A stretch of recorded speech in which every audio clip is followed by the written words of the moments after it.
produk untuk curtain wall dan juga entrance door. Produk kami memiliki jaminan performance. Yang pertama adalah kekuatan ya. Jadi produk kami bisa tahan sampai 1.600 PA hingga 2.000 PA. Selain itu juga anti bocor. Kami sudah uji coba semua produknya. Ini adalah kekuatan anti bocor yang paling tinggi. Persyaratannya bisa kami penuhi. Selain itu, durability produk juga kami sangat-sangat pikirkan. Membeli produk YKKAP artinya berinvestasi jangka panjang, nggak cuma 10 tahun, tapi 20 hingga 30 tahun. Kami juga ada jaminan warna, jadi warna yang kami produksi itu kami jamin 10 tahun. Ada garansi 10 tahun. Warnanya, kalau warnanya hilang itu bisa diklaim, atau warnanya agak pudar itu bisa diklaim. Namun sebenarnya dalam prakteknya dari uji coba kami, warna yang kami hasilkan itu, warna frame ya, warna profil jendela itu bisa tahan sampai 30 tahun. Sudah kami coba di pabrik kami sendiri. Karena kami sudah beroperasi lebih dari 30 tahun. Jadi membeli jendela kami, membeli produk YKKAP sama dengan berinvestasi jangka panjang. Ini beberapa project yang kami support. Dan saya di sini mewakili YKKAP R&D Center. R&D Center itu pusatnya di Jepang, namun dalam beberapa tahun terakhir kami membuka pusat operasi baru, ada satu di Jerman dan satu lagi di Indonesia. Bedanya apa? Masing-masing R&D Center memiliki tugas dan fokus riset yang terkait dengan iklim di mana R&D Center itu berada. Misalnya di Jerman itu fokus ke produk-produk di iklim dingin, dan di Indonesia fokus mengembangkan produk-produk jendela di iklim tropis. R&D Center sendiri memiliki beberapa aktivitas, salah satunya adalah kerjasama penelitian. Kami melakukan kerjasama dengan pemerintah, universitas, dan juga kami juga bekerjasama dengan universitas di Jepang juga, dan juga beberapa institusi di Jepang. Kami memiliki beberapa fasilitas penelitian. Ada 3 di sini, yaitu di Tangerang, di Ciparai, dan juga di Tegal. Aktivitas riset kami cukup banyak. Kami juga, selain melakukan studi mengenai passive design di daerah tropis, kami juga melakukan analisa data cuaca, dan juga analisa regulasi bangunan, dan juga standar nasional. Selain itu kami juga melakukan pengukuran di lapangan dan juga survei lapangan. Dan juga kita selama WFH selama pandemi ini nggak bisa kemana-mana, kami fokus melakukan banyak simulasi bangunan. YKKAP berkomitmen untuk menjadi yang terdepan untuk memikirkan tentang jendela. Kami ingin menjadi yang paling terbaik lah untuk memikirkan jendela yang digunakan oleh konsumen. Jadi kami belajar hubungan antara jendela dengan menciptakan lingkungan hunian yang nyaman. Realisasinya, YKKAP membuat kota kecil yang namanya Passive Town itu di Kurobe City di Toyama Prefecture, Jepang. Passive Town sendiri itu berlokasi di tempat lahirnya YKK. Jadi YKK itu memiliki fasilitas manufacturing yang sangat besar di Kurobe, adalah asal muasalnya YKKAP, dan di sana kami membuat sebuah lingkungan kecil yang kami sebut sebagai Passive Town. Ini adalah Kurobe City. Ini kondisi iklimnya, iklim lokal di sana, karena lokasinya berada di sisi sini ya, di sisi laut Jepang, Japan Sea, bukan di Pasifik ya, tapi di Japan Sea. Jadi balas, Bu.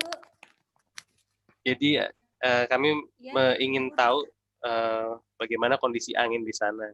Jadi ada 2 kondisi angin di musim panas dan juga di musim dingin. Dan dalam perancangan Passive Town itu kami mencoba memanfaatkan angin itu untuk mengoptimalkan ventilasi di dalam bangunan. Ini overall plan-nya, ada bangunan yang berfungsi sebagai hunian dan juga bangunan yang berfungsi untuk komersil. Di Jepang itu ada yang disebut namanya ainokaze. Ainokaze. Jadi ai itu suka, kaze itu adalah angin. Jadi angin yang disukai oleh masyarakat. Jadi ada saat-saat tertentu di Jepang itu orang menikmati, apa, di musim-musim tertentu atau bulan-bulan tertentu orang sangat menikmati angin karena angin itu akan datang setiap tahun dan orang Jepang menyukainya gitu. Namanya ainokaze. Dan desain rancangan tapak dan masa bangunan mencoba untuk memanfaatkan angin itu. Jadi angin yang disukai oleh orang-orang di Kurobe selama musim panas.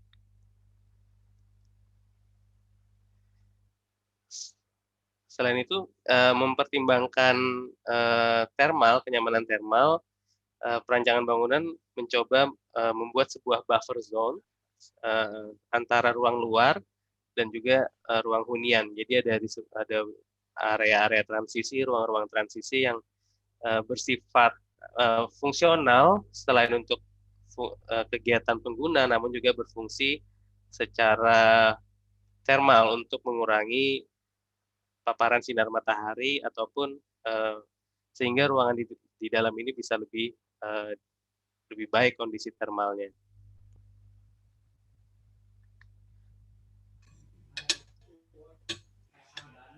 Tim perancangnya juga mempertimbangkan aliran angin di dalam bangunan dengan mempertimbangkan jenis-jenis jendela yang dipakai, kemudian juga teknik pendinginan yang dipakai di dalam bangunan ini, sehingga aliran udara di dalam bangunan bisa optimal. Ini adalah aerial view-nya. Ini interiornya.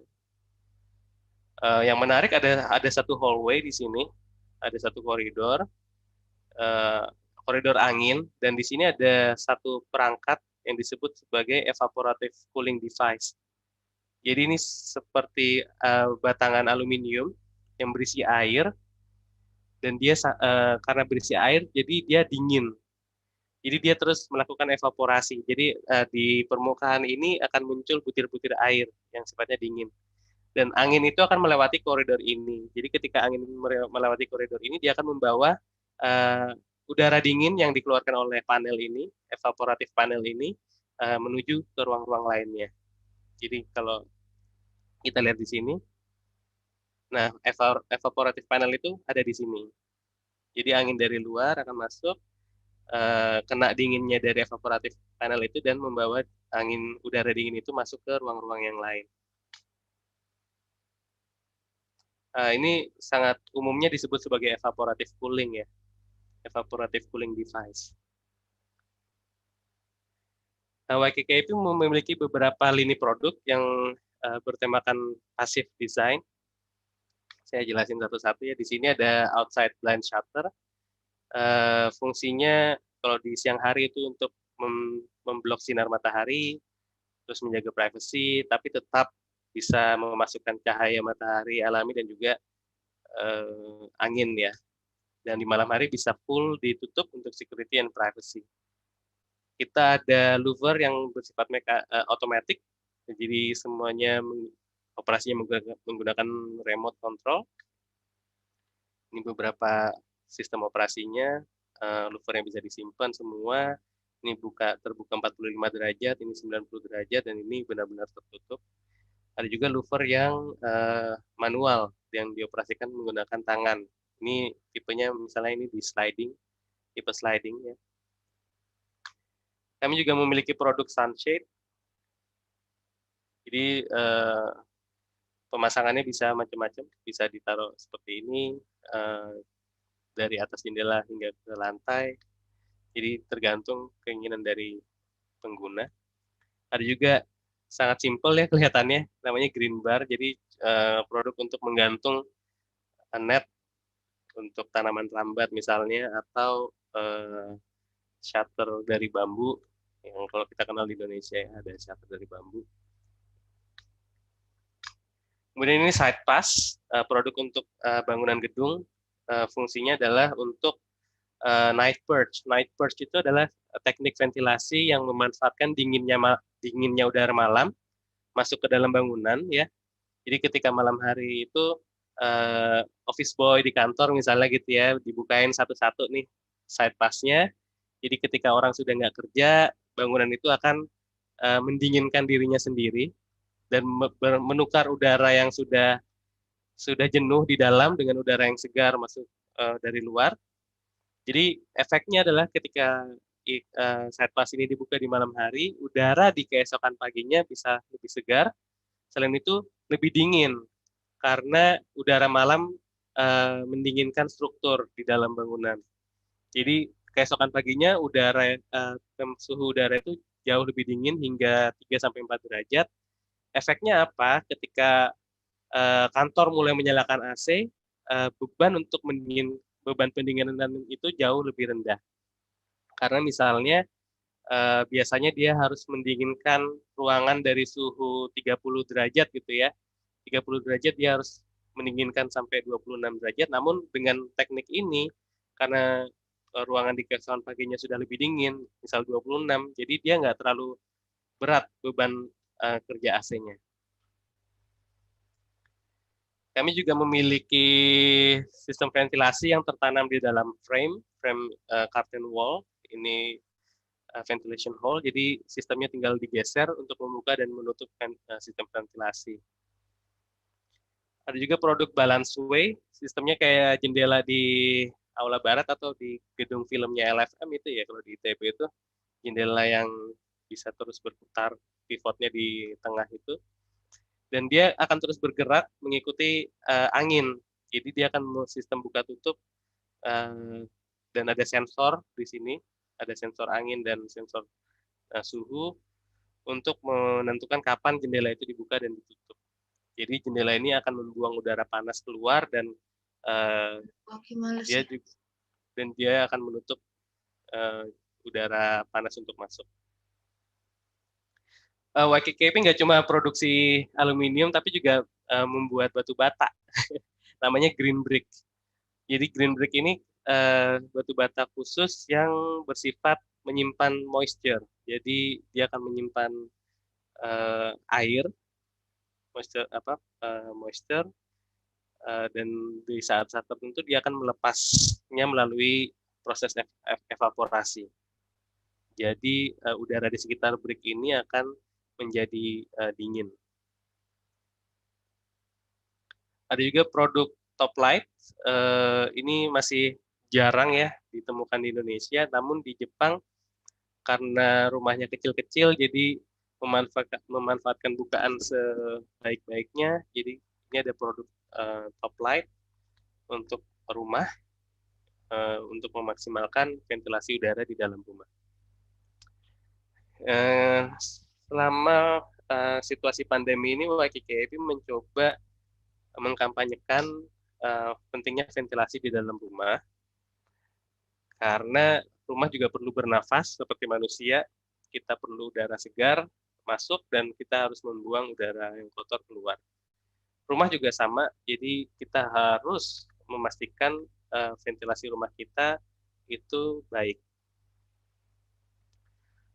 Di rumah itu banyak sekali sumber polutan berdasarkan ruang ya. Ada misalnya di kamar mandi, di toilet itu polutan itu bisa muncul dari cleaning products ya, cairan pembersih toilet ya. Kalau di kamar tidur bisa muncul dari debu atau parfum yang kita pakai, atau yang untuk rambut itu yang bikin keras rambut, apa Mbak namanya, saya nggak tahu sih, nggak familiar.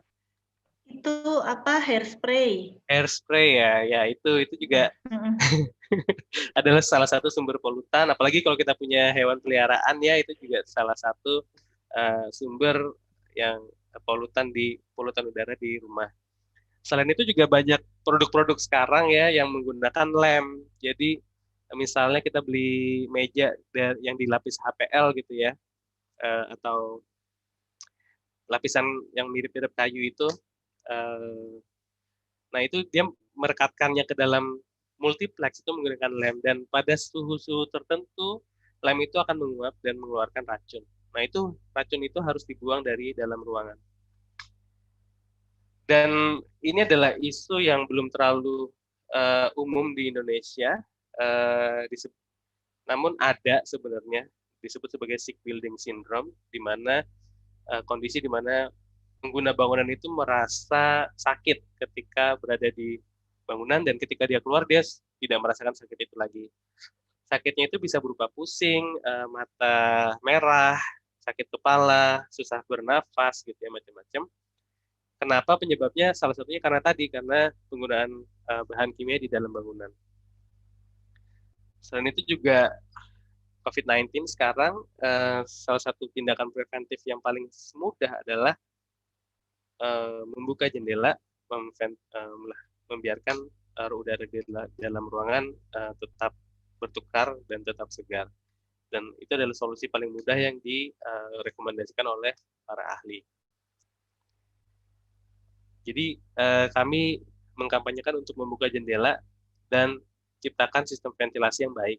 Yang terbaik adalah cross ventilation tentunya, namun kalau tidak memungkinkan ya tetap single side ventilation pun lebih baik daripada tidak ada ventilasi sama sekali. Ini adalah teknik-teknik yang kami rekomendasikan untuk mengoptimalkan jendela di rumah. Jadi kalau misal bapak-bapak atau ibu-ibu punya jendela sliding, itu bisa menggunakan teknik ini. Jadi biasanya kalau kita jendela sliding cuma buka satu sisinya aja secara full.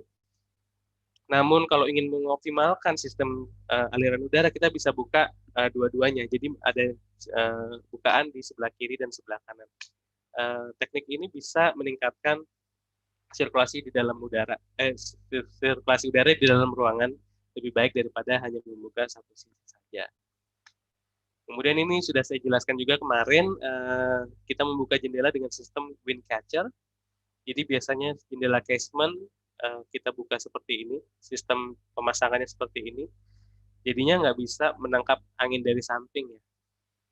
Nah kita mengusulkan untuk memasang dengan teknik wind catcher, jadi angin dari samping pun bisa tertangkap oleh jendela.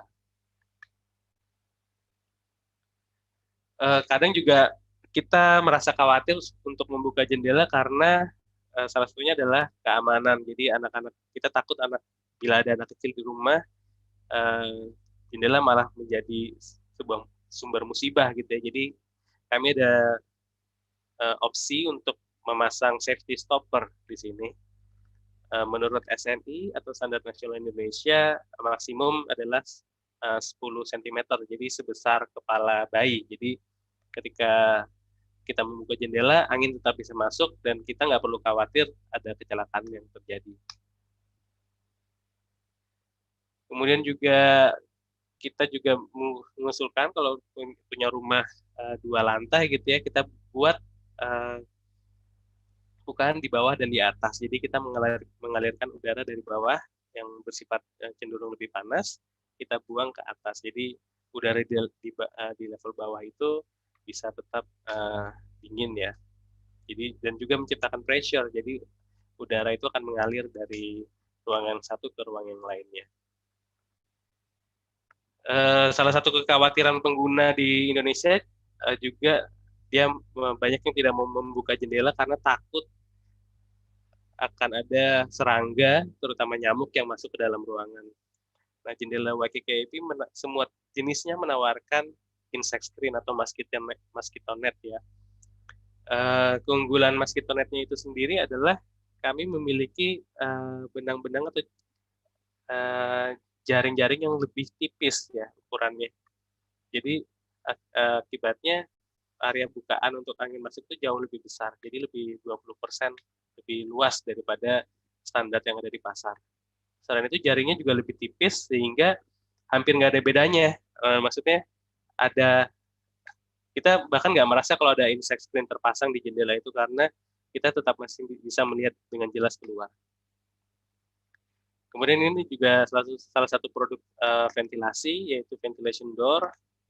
Kita tetap bisa memiliki ventilasi yang baik bahkan saat kondisi pintu tertutup. Dan pintu ini juga dilengkapi dengan grill, insect screen, jadi nggak usah khawatir kalau ada nyamuk atau ada orang yang ingin berniat jahat ya masuk ke dalam rumah. Jadi ayo kita semua buka jendela. Kita ada sebuah quotes yang menarik nih. There's always a good reason to open a window smiling. Selalu ada alasan untuk membuka jendela dengan tersenyum. Jadi sekian dari saya, terima kasih. Ya, baik, terima kasih untuk presentasinya Pak Andang. Jadi kebetulan hari ini saya belum buka jendela nih, jadi kayak saya harus buka jendela. Biasa males karena anginnya lagi besar kan, jadi kadang debu suka ikut masuk gitu. Makasih Pak Andang ya, ini saya mau buka sesi tanya jawab, kita masih punya waktu kurang lebih 5 menit lagi. Mungkin dari Tanya Bapak dong. partisipan. Bu Tina, halo Bu Tina. Halo Bu Tina. Nanya lagi. Boleh, Ini presentasinya beda lagi. Ini sedikit materinya dari yang kemarin ya. Ada beberapa produk-produk yang saya mau perlu penjelasan nih Pak. Tentang itu yang tadi cooling itu Pak, yang cooling itu gimana ya? Di dalamnya ada air atau gimana tuh caranya gimana ya sistemnya ya? Yang ini ya Bu? Iya yang tadi yang di koridor itu kan dia bisa, kan ini kan dinding bernafas ya. Tadi ada kayak perforated cooling atau apa gitu ya, dari batang-batang YKK itu ya, dari aluminium. Nah ini gimana nih Pak ceritanya nih? Jadi tekniknya disebut evaporative cooling Bu. Sama kayak orang berkeringat gitu ya. Kalau kita berkeringat akan muncul bulir-bulir air ya di badan kita gitu ya. Ini juga sama, jadi batang itu diisi dengan air, dialiri air terus-menerus. Jadi air itu berputar kan dingin ya Bu ya. Dan udara di batang itu dingin dan udara di ruangan itu panas. Jadi terjadi kondensasi di situ. Maksud saya apakah setiap batang itu memang sudah didesain ada dalam bentuk batang-batang kita pasang sendiri ataukah dia sudah satu modul begitu atau gimana ya Pak Andang? Ini modulnya custom Bu, jadi sesuai dimensi ruangan, tinggi ruangan seperti apa nanti bisa dibuat. Gitu.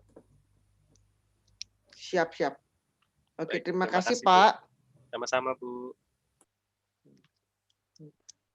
Makasih Bu Tina atas pertanyaannya. Untuk peserta lain mungkin ingin bertanya langsung pada Pak Andang. Siapa tahu ini siapa? Oh, Mas Fauzan. Boleh Mas Fauzan? Langsung aja. Halo Pak Fauzan.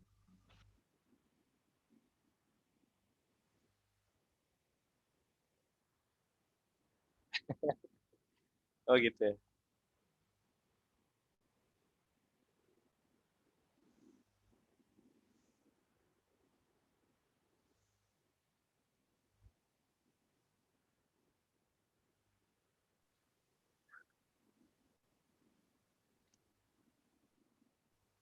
Jendelamu kayak gimana itu Pak Fauzan? Jendelanya. Oke.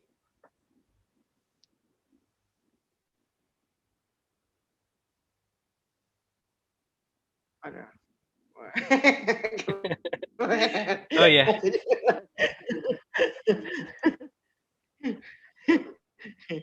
Ada Pak. Jadi kita ada tiap distributor punya galeri sendiri.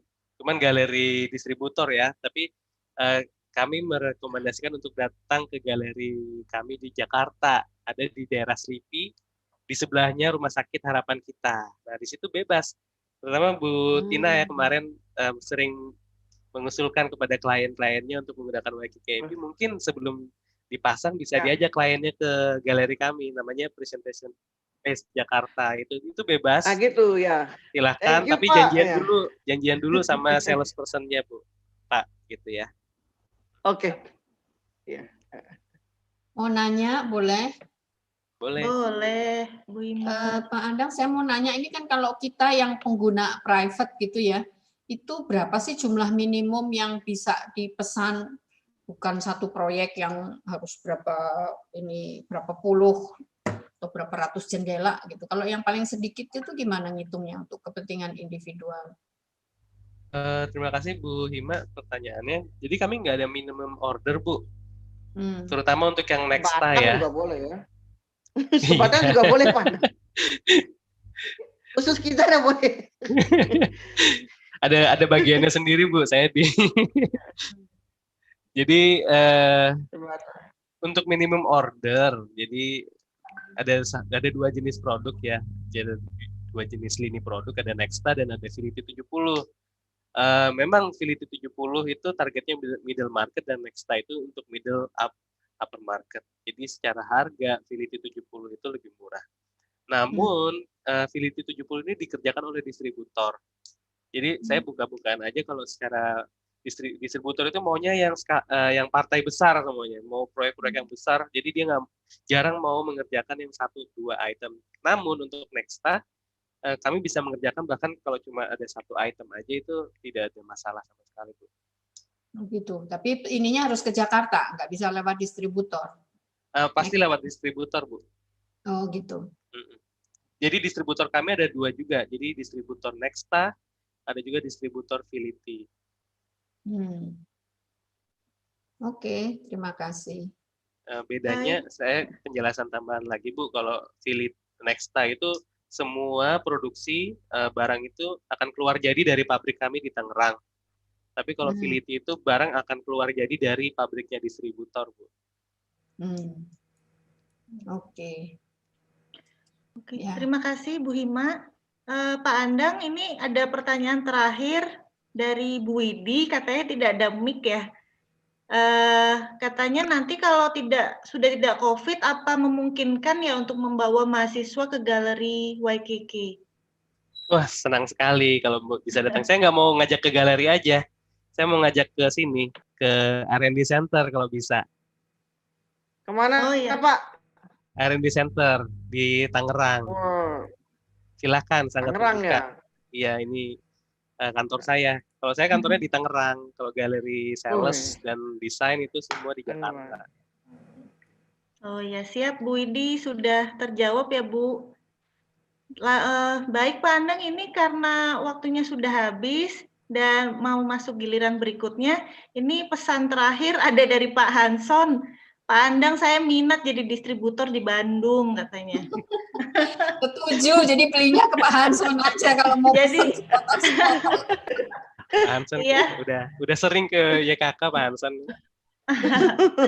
Baik Pak Andang, terima kasih banyak ya untuk presentasinya siang ini. Nanti sore jangan lupa hadir lagi Pak. Insya Allah akan didominasi oleh mahasiswa dan rekan-rekan kita juga. Baik, terima kasih semuanya. Selamat siang. Siang, terima kasih Pak Andang. Baik, untuk presentasi berikutnya ini dari media partner kami, Archify, yang akan diwakilkan oleh Bu Amanda. Siang Bu Amanda.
Sutra, building better lives. Tinggal di apartemen LV Alam Sutra, saya mendapatkan rasa rumah itu. Dari hasil uji yang dilakukan secara berkala, Alam Sutra adalah salah satu kawasan dengan kualitas udara yang terbaik. Fasilitas dan commerce juga lengkap. Saya udah nggak harus pergi jauh-jauh lagi. Habis bekerja sehari mukulin orang, sekarang di rumah, giliran saya yang dipukulin sama anak-anak. Have a look at lv.id. See you there.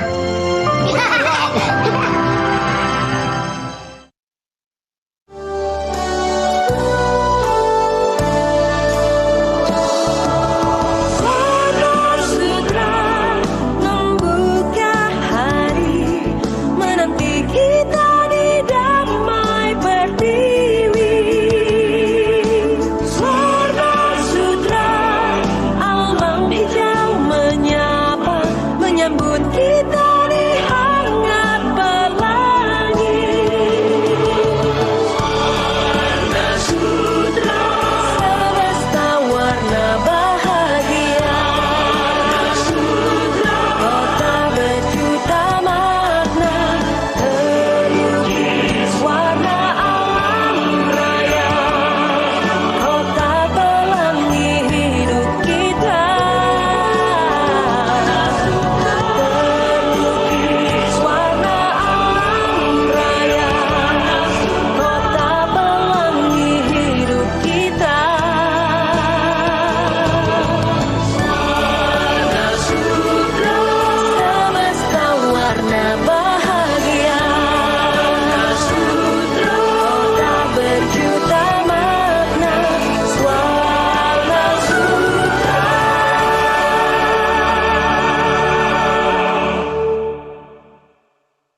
Sutra.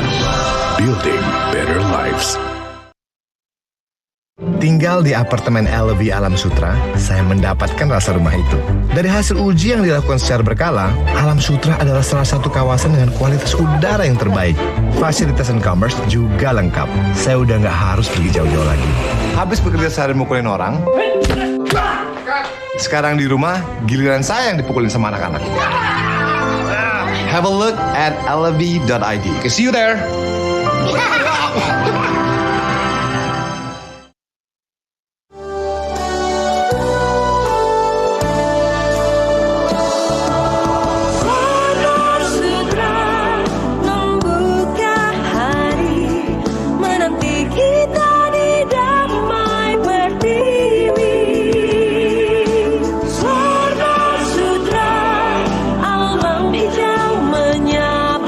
Menyambut kita di hangat belakang.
Good afternoon, everybody. Can you hear my voice? Yes, I can. Hello. Okay. Okay, Luisa is here. Thank you very much. Hi. Hi, Luisa. We will start in the next 2 minutes, Luisa. Yes. Mm-hmm. And we will have 75 minutes for your presentation, including question and answer. So, Yes. Luisa, if you don't mind, we will have 50 minutes for your presentation, 50 minutes, and then another 25 minutes for question and answer. Is that okay with you, Luisa? Yes, yes, sure, fine. Okay, then. Okay. Let me check. Okay. Okay, let me just open the session then. Again, thank you very much, Luisa Bravo, for this coming to this very insightful seminar Arte-Polis8. Before we start, let me read a brief CV of Luisa Bravo. Luisa Bravo is a global academic, scholar, and educator, social entrepreneur, and public space activist. As a founder and a president of City Space Architecture, and as a founder and editor-in-chief of the Journal of Public Space, Luisa is fully committed to spreading awareness on the importance of public space for sustainable urban development, and to work for the implementation of the new urban agenda adopted at the Habitat 3 conference in Quito. Luisa collaborates with the UN Habitat's Global Public Space Program, and she's an internationally renowned speaker at major UN Habitat Global Summits. Luisa's critical understanding and research on architecture, cities, and public space have been recognized at the international stage as being innovative and meaningful, especially in making academic discussion accessible to the public at large, quite often to the non-expert. Through art-based projects and networking activities aimed at public engagement. Luisa, again, you have 50 minutes to present. The time is yours.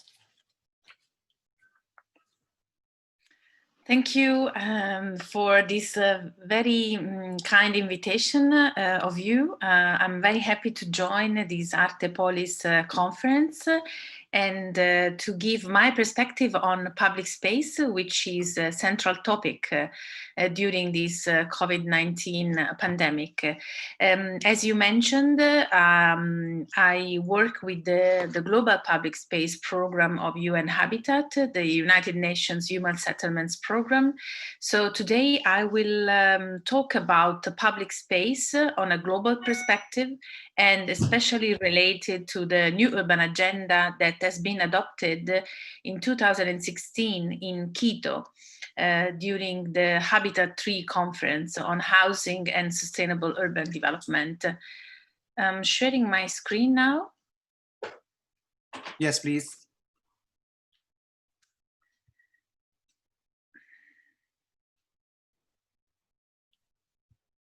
Sorry.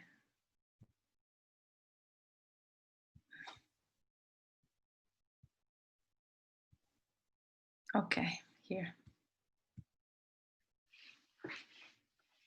Okay, it's on now. Please proceed, Luisa. Yes. Okay, can you see my screen? Yes, yes, I can. Okay. Thanks. I'm very much into public space, as you mentioned during my presentation. Since in 2013, I founded this non-profit organization, City Space Architecture, based in Italy. And later in 2016, I started this brand new journal, the Journal of Public Space, entirely dedicated to public space. It's an academic journal, but we also engage practitioners, artists, and activists in developing knowledge and expanding awareness on the importance of public space in cities. As I said, I will start by trying to give a global perspective on public space, and so trying to explain why public space matters. So as you know, our world is becoming urban like never before in the history of humanity. And so this is the global trend. We know that recently, in 2016, actually, the urban population has become significant at the global level, expanding more than in rural areas. So bringing people together in urban areas, thus becoming also not just an urban emergency for cities at the global level, but also a human emergency, since cities are primarily human environments. So the human dimension of a city is extremely relevant in this 21st century. But if we refer to global trends related to cities, and those are the numbers I was mentioning, 68% estimated by 2050 of the world's population in urban areas, and 90% of increase concentrated in Asia and Africa. And this is happening while today, while at the beginning of the 20th century, only 10% of the population was living in cities. So this is an unprecedented situation related to urbanization that we are now actually facing, trying to define new scenarios and also new solutions for people living in cities. But if we refer to global trends, we are used to think about these major topics that I'm now presenting. Urbanization, of course, since this exponential growth of population is actually completely unprecedented and is pointing to major issues related to people people living mostly in informal settlements or in poor conditions, like here in Mexico City. And this is a very famous picture by Pablo López Luz, Waves of Humanity, which means that urbanization, as I said before, is a human emergency before being an urban emergency. And then, of course, in some other contexts, urbanization is also related to sprawl, which means that large populations are accommodated in these large suburban environments that are consuming the land and are creating this scenario of urban setting, which is very repetitive, and it is happening in the United States, but it's also happening in Australia, for example, and in many other cities in Europe. So it's a kind of planned urban development, but in a way that is really very unsustainable. In China, economic development is actually creating the so-called ghost cities, which means that real estate developers that are dominating the urban market are creating cities before having people to leave those urban environments. And this is actually a trend that is becoming also something happening in Africa, since now there are many Chinese developers working in Africa. And then, of course, development is also against poverty conditions of many people living in slums. This is Kibera in Kenya, which is the biggest slum in Africa. Slums are not just in developing countries. We see slums also in European cities like Paris, Berlin, and Rome. For example, the largest European slum is based in Madrid, and it was established 40 years ago, and it hosts 3,000 residents, many of which are long-standing legal immigrants from Portugal, Romania, Morocco, and South America. So poverty and slum dwellers are not just related to the south of the world, but are increasingly becoming a reality also in the global north, since poverty is affecting also the middle class after several financial crises. And if we refer to the environment, which is one of the most important trends in this 21st century, pollution and climate change are major trends since they became harmful for human health in many countries. So air pollution, according to the World Health Organization, in 2012 was the cause of approximately 7 million premature deaths annually, while we are experiencing everywhere in the world these natural disasters that are killing millions of people globally. Mobility also is one of the trends since many of cities are based on a car-oriented model.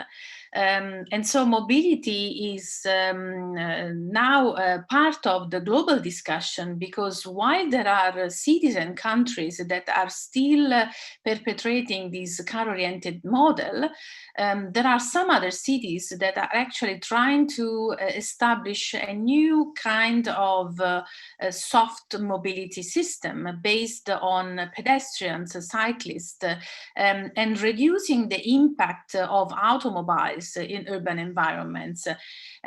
This is the high five interchange in the United States. That is the first 5-level stack interchange in Dallas that got an award for being the public works project of the year. This is happening in the US, but this is also happening in Australia, for example, and in many cities in the Middle East and in Asia. Unfortunately, new urban developments are driven by a car-oriented approach. Migration is also a significant issue that we are experiencing in the last decades. This is the Zaatari camp in Jordan that today hosts 80,000 inhabitants. This is a very important issue that we have to take into account since in a study that was published in 2004 by the United Nations High Commission for Refugees,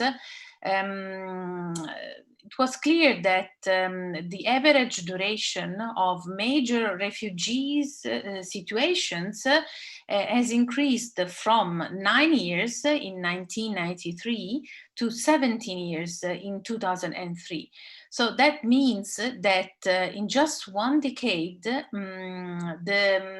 these settlements that were supposed and planned to be temporary actually established a new urban environment, a new city. This one, Zaatari Camp, opened in 2012. Now it's the biggest city in Jordan. And in this camp, around 20% of inhabitants are under 5 years old and are not enrolled in formal education. So we have to think about the human conditions of people living in these camps and how these camps are actually creating new urban environments.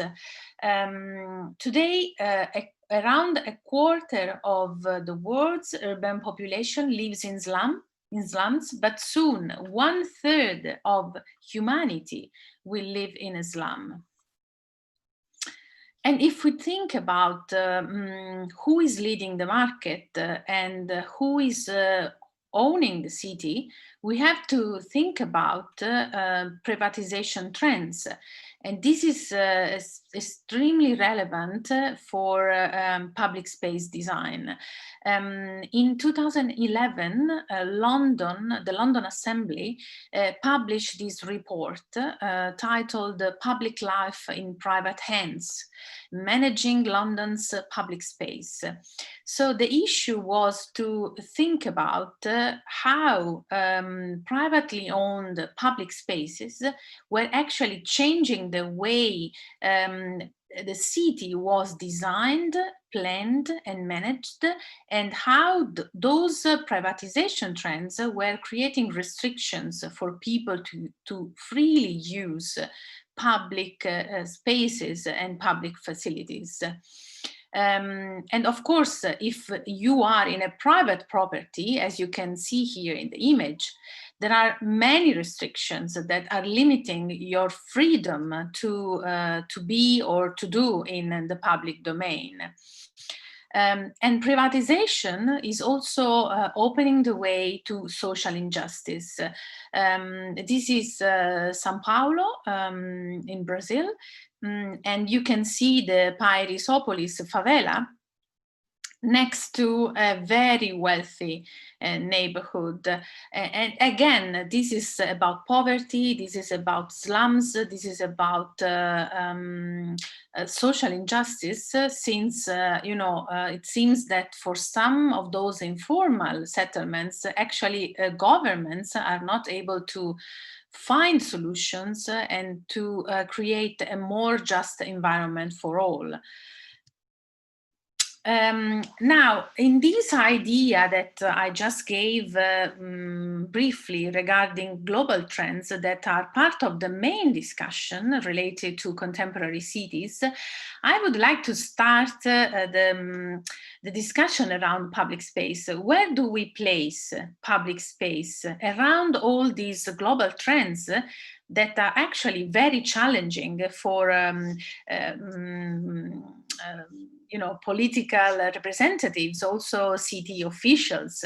And I would like to recall this UN Habitat campaign back in 2015 on the occasion of the Urban October and the World Cities Day. So this campaign was titled Designed to Live Together. So cities are designed to live together. And so I think it is very important, this idea of togetherness, because it is actually pointing to what I was referring before, to human beings living in cities. So it's not, cities are not our system of different other systems, so very complex to design, to plan, to manage. So it is very challenging task, but we do not have to forget that cities, as I said, are for people living in cities. So cities should give opportunities. Cities should give hope, not desperation. And so it is very important that we take into account that anytime we are designing cities, planning or managing cities, we have to clearly address the human dimension in cities. And this year, Biennale, Architecture Biennale in Venice, that has been postponed to next year for the coronavirus pandemic. The title is How Will We Live Together? So again, the same question. In this concept of togetherness, again, this idea of together as human beings, together as emerging communities that demand equity, inclusion, and spatial identity. Together across political borders to imagine new geographies, together as a planet facing crises that require global action for us to continue living together. And so this togetherness is pointing to public space. And anytime we are dealing with the public realm for public use, we have also to deal with the private interests that are, as I was showing before, sometimes leading the decision-making process and leading the market related to urban environments. So going back to privatization and going back to London, there was a discussion some years ago regarding ownership of the city, who owns the city. And so the ownership of the city is mostly a discussion on who owns public space. And so going back to the concept of publicness and privatization, the question is, can I buy a public space? Do I really own a public space? Actually, as I said, London is facing a significant criticism because of the leading power of private forces that are actually transforming the skyline of the city and defining new ways also of living and enjoying the public realm. Also in Auckland, several years ago, this news regarding a square sold for 27 New Zealand dollars, 27 million New Zealand dollars, was actually pointing to the public interest. So what is the public interest when we talk about the development of cities? Where is the meaning of public interest when we deal with so strong and powerful interests around city development? In order to address these topics, we actually need to change our mindset and to redefine our approach to cities. We can't solve problems by using the same kind of thinking we used when we created them. So this idea that cities are primarily human environments should open to a completely different perspective anytime we address one of the global trends I was presenting before. So public space should be related to what it is called a human-oriented approach, or a people-centered approach that many cities are currently applying and putting public space as one of the priorities together with other global trends. So it is very important that we address public space as a crucial instrument to promote a human-oriented approach in cities. Since public space is a key enabler of human rights, empowering women, providing opportunities for youth, improving equity, safety and security, and promoting inclusion and democracy. Public space is a common good, and it is the glue that can contribute to promote mutual trust, cooperation, and solidarity among human beings, overcoming diversity and social status. And even the management of public space can provide opportunities for both formal and informal economy, attracting investments, and so also giving some opportunities for the private sector, because it increases the value of the land and of real estate properties.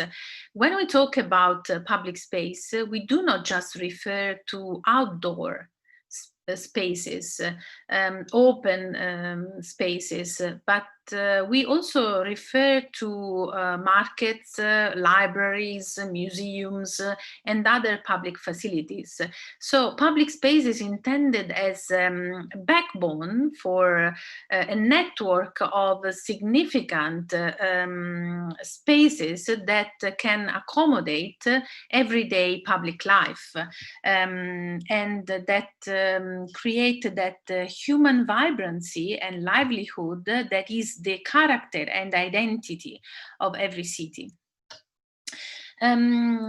As I said, I cooperate with the Global Public Space Program at UN Habitat that has been established in 2012. And this program is actually trying to create awareness on public space, building capacity around public space strategies, and also define policies on public space development, upgrade, and management. The program is active in 30 countries around the world and is actually supporting through public space also human rights and gender equality in urban areas. I think this sentence from the UN Habitat Executive Director Maimouna Mod Sharif is extremely relevant. The mission we're trying to communicate is giving good quality of life to the people. This is UN Habitat's duty. And I believe this is exactly what we are talking about when we talk about applying a public space approach, a human-centered approach, a people-centered approach when we talk about city development. Also referring to other statements, this one is from the 2017 Venice Architecture Biennale from the Pritzker Prize Alejandro Aravena. His exhibition, Reporting from the Front, was about the same concept. Architecture is not a goal in itself, but a way to improve people's quality of life. And so we come to the new urban agenda adopted in Quito in 2016, because these efforts to include the public space as part of the global discussion and part of the global trends is actually coming from the new urban agenda and to all the preparatory activities developed years before the adoption of the new urban agenda that engaged more than 10,000 people in reading, reviewing, drafting all the chapters related to public space. Actually, the work that has been developed by many experts on those articles, chapters related to public space included in the new urban agenda has been the result of many meetings, committees, and also expert discussions. And finally, the public space has been included in the new urban agenda.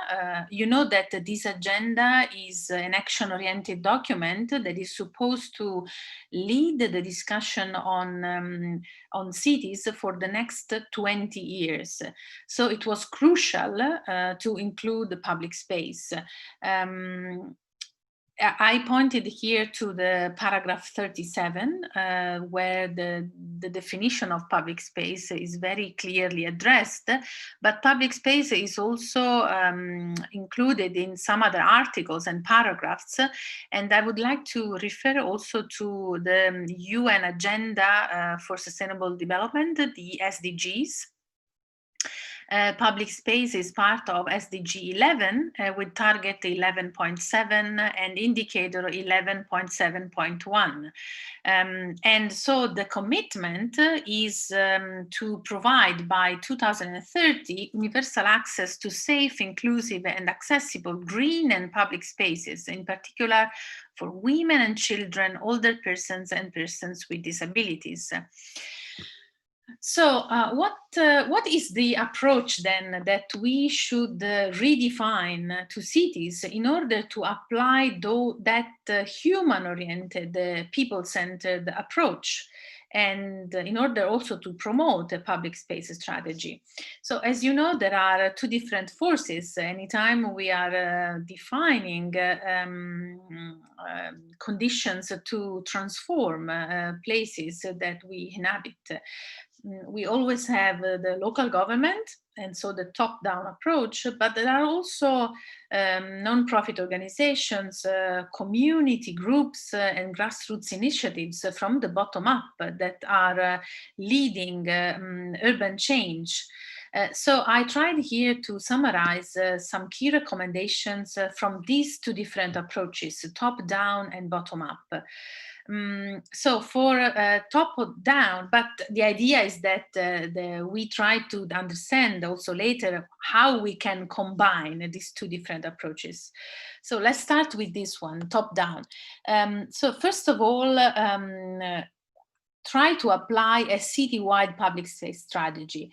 That means that together with those global trends I was referring before, we should include public space.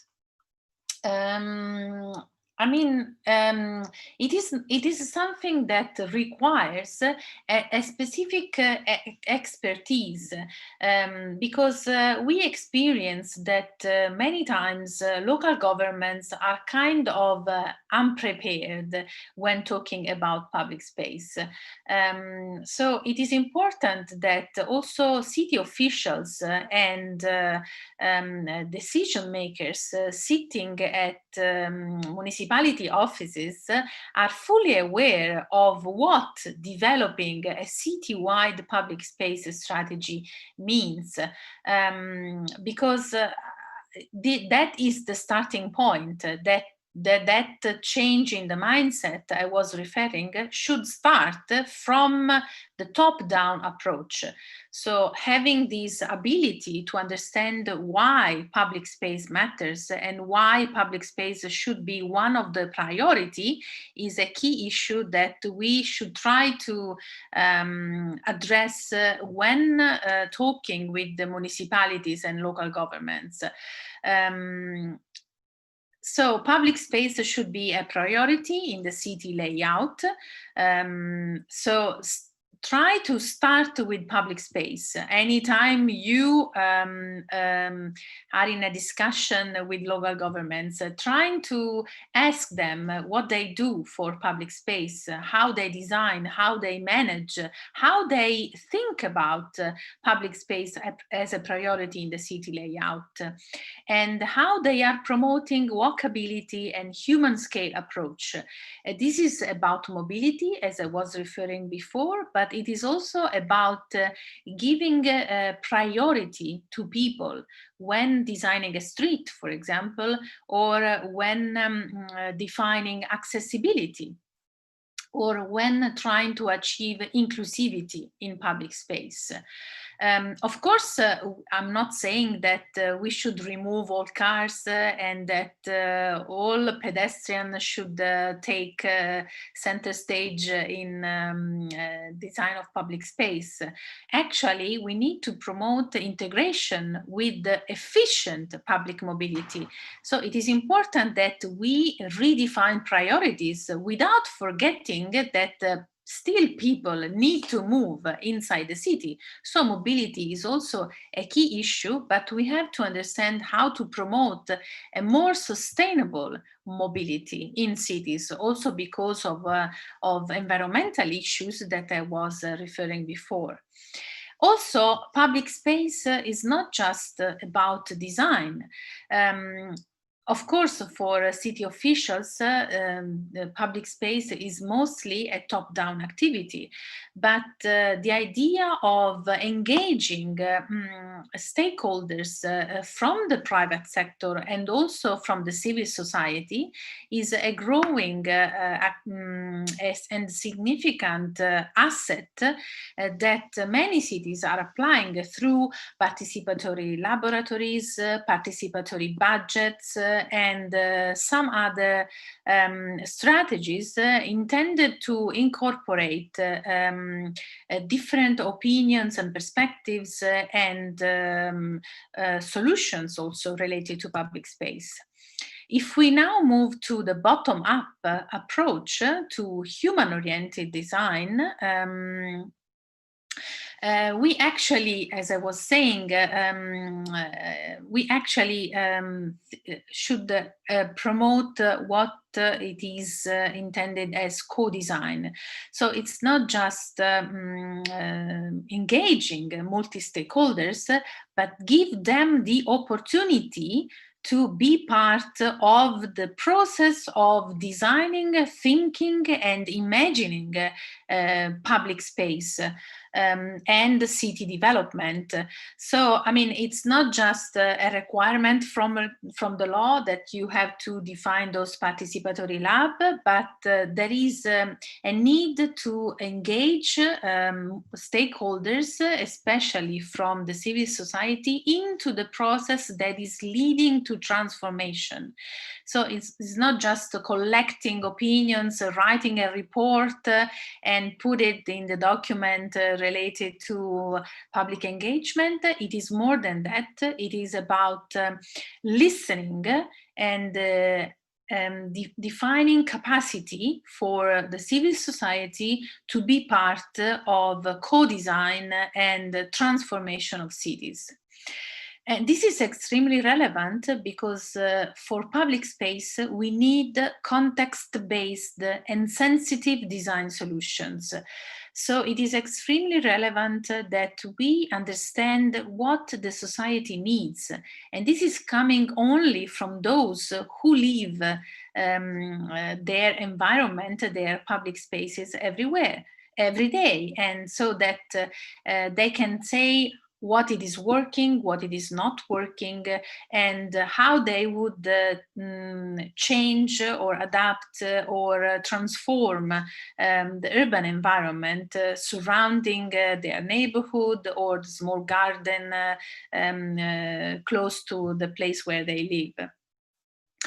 In the new urban agenda also, it is very clear that these bottom-up engagement should be intended as intergenerational also, because there is a major interest in older persons and children in the idea of creating resilient, safe, inclusive and sustainable environments.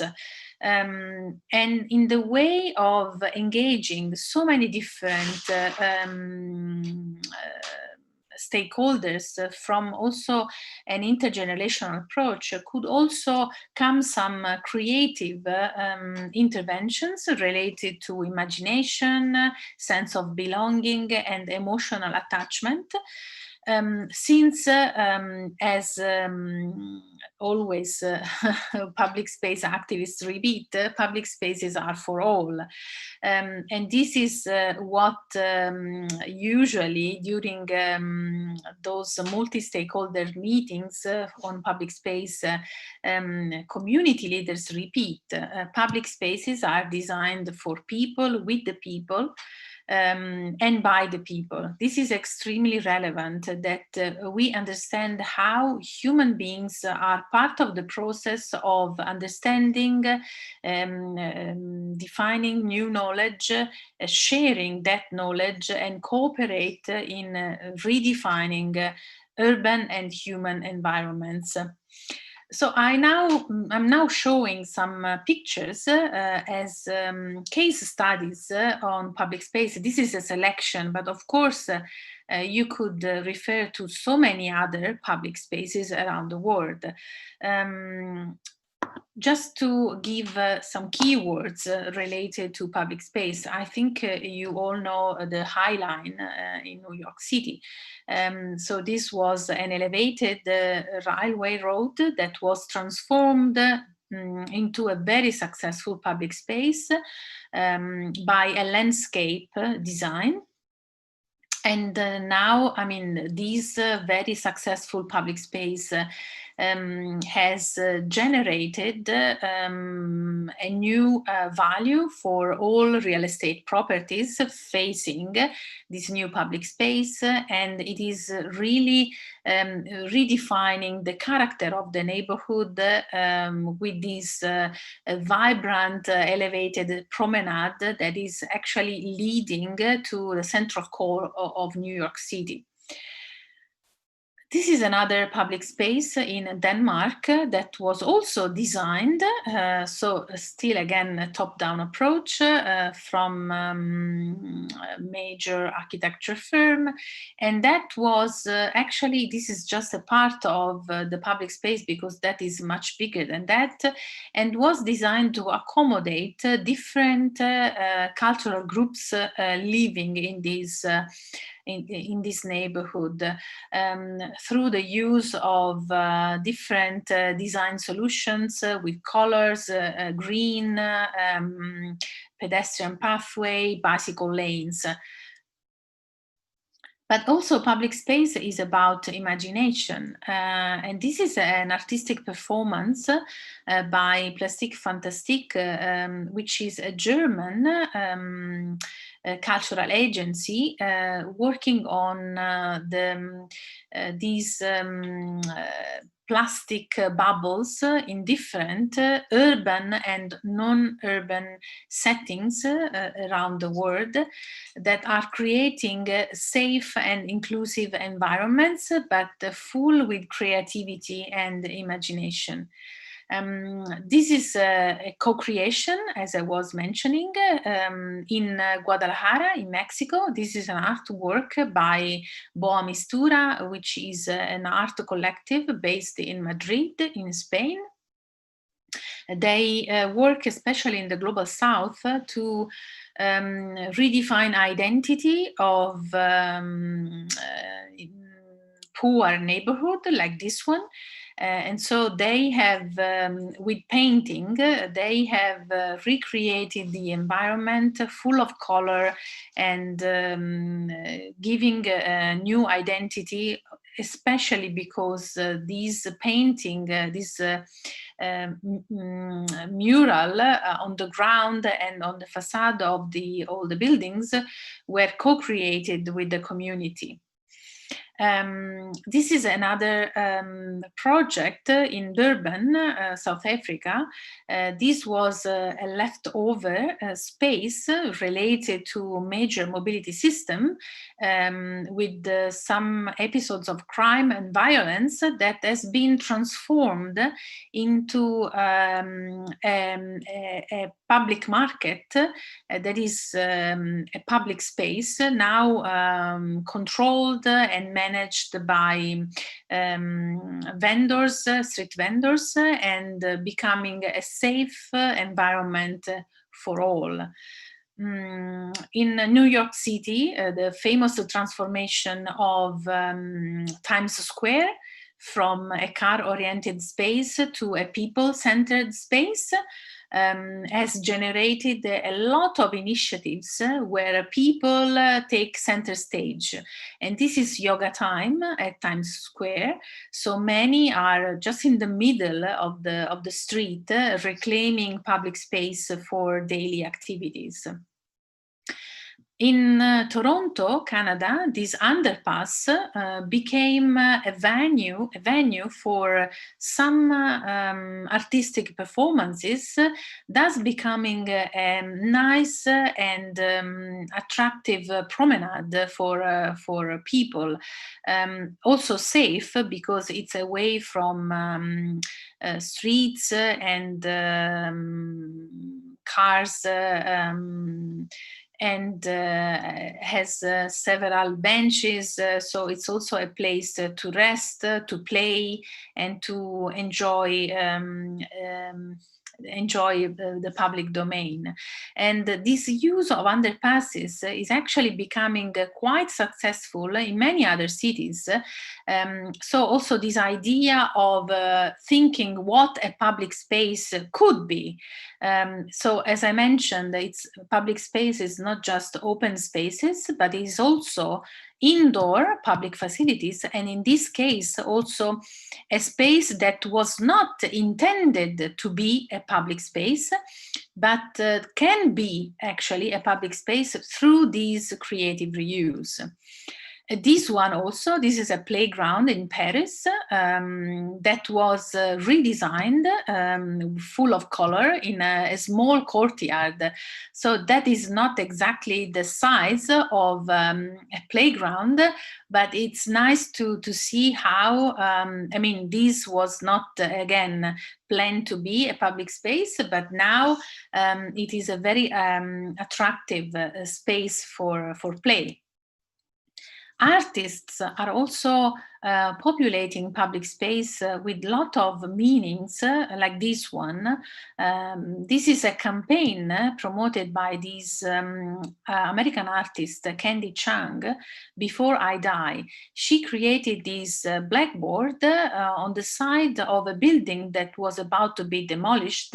And she started with this sentence, before I die. So the blackboard was empty. And later, people started to write words to complete the sentence, sharing wishes and desires.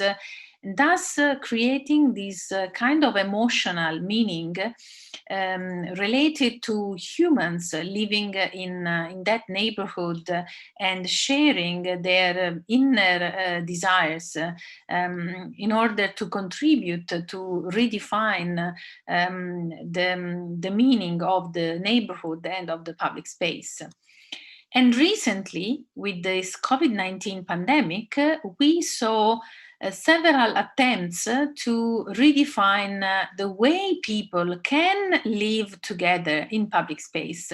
So again, this concept of publicness is not lost, even during this pandemic, since people are still trying to find a way to be outside and enjoy the public domain.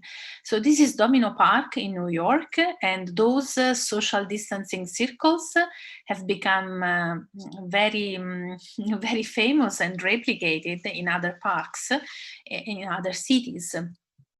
Also, the use of tape, this is from Singapore, has been intended as a very creative way to redefine social interaction between people.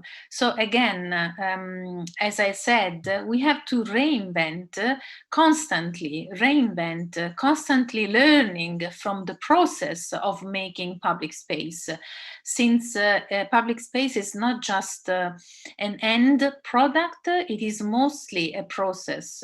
So the most important part of defining public space, its meanings and its design, is part of how successful the process is. So how to invest in public space culture? And I'm about to approach the end of my presentation.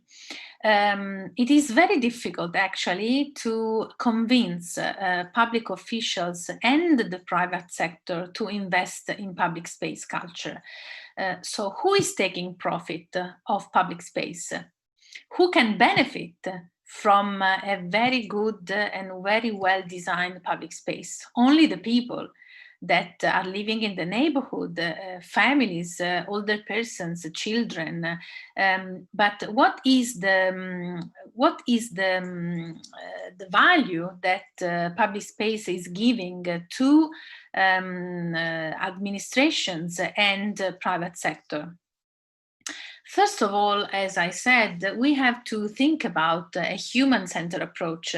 So being a humanist means that we really understand the value of trust, solidarity, and cooperation among human beings, which is something that we should not take for granted, since it's the pillar on which we build all these public space strategy, citywide public space strategy. Also, we should invest, as I said, in these public-private people partnership.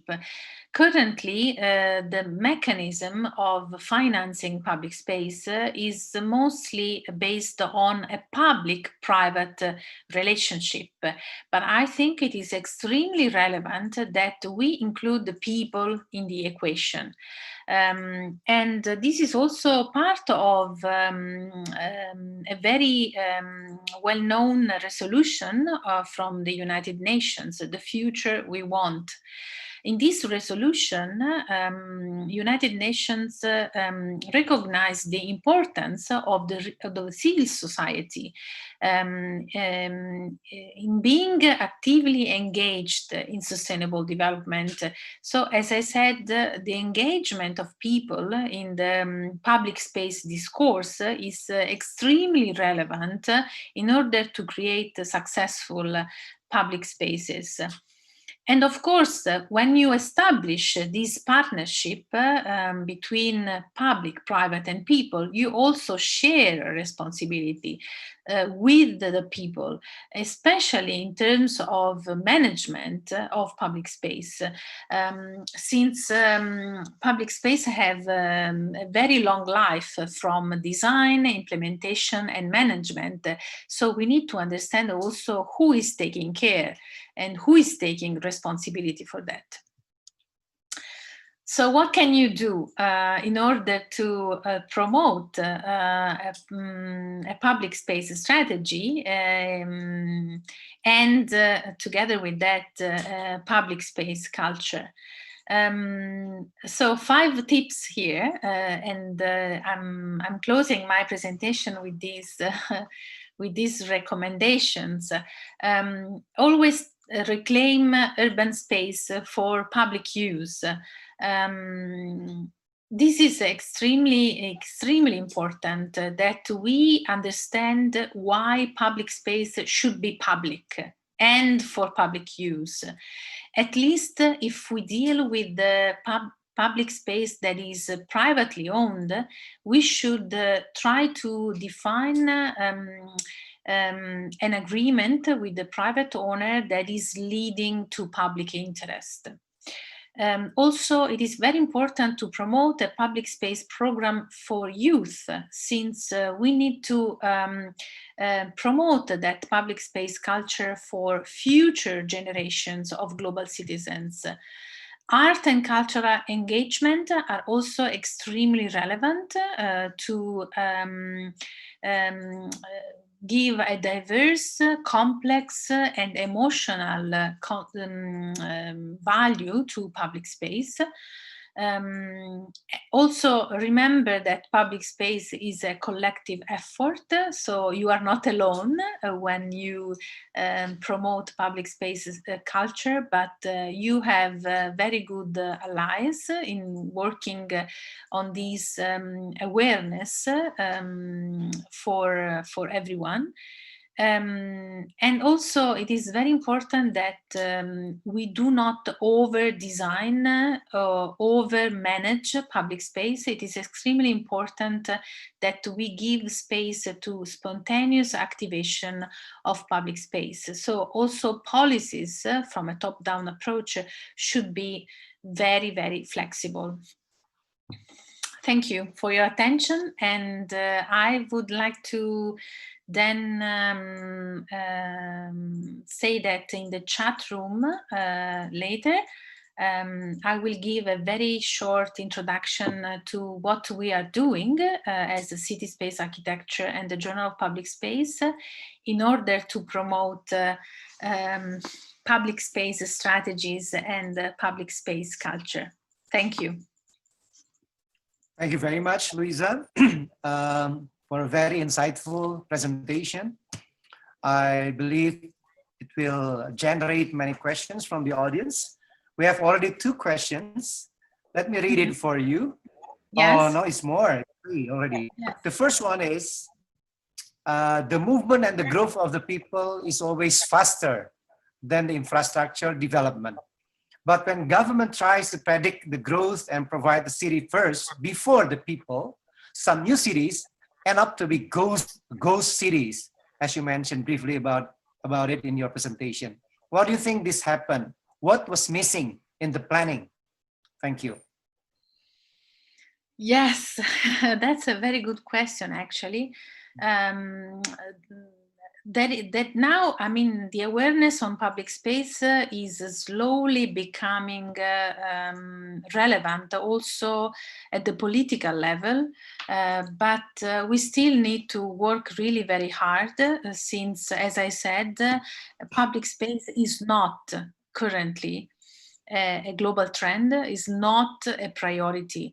So that's why in my presentation at the end, I was encouraging people, I mean the audience, everyone who is listening to this presentation, to become an agent of change and to support public space culture, since we need those kind of voices in every neighborhood and in every city.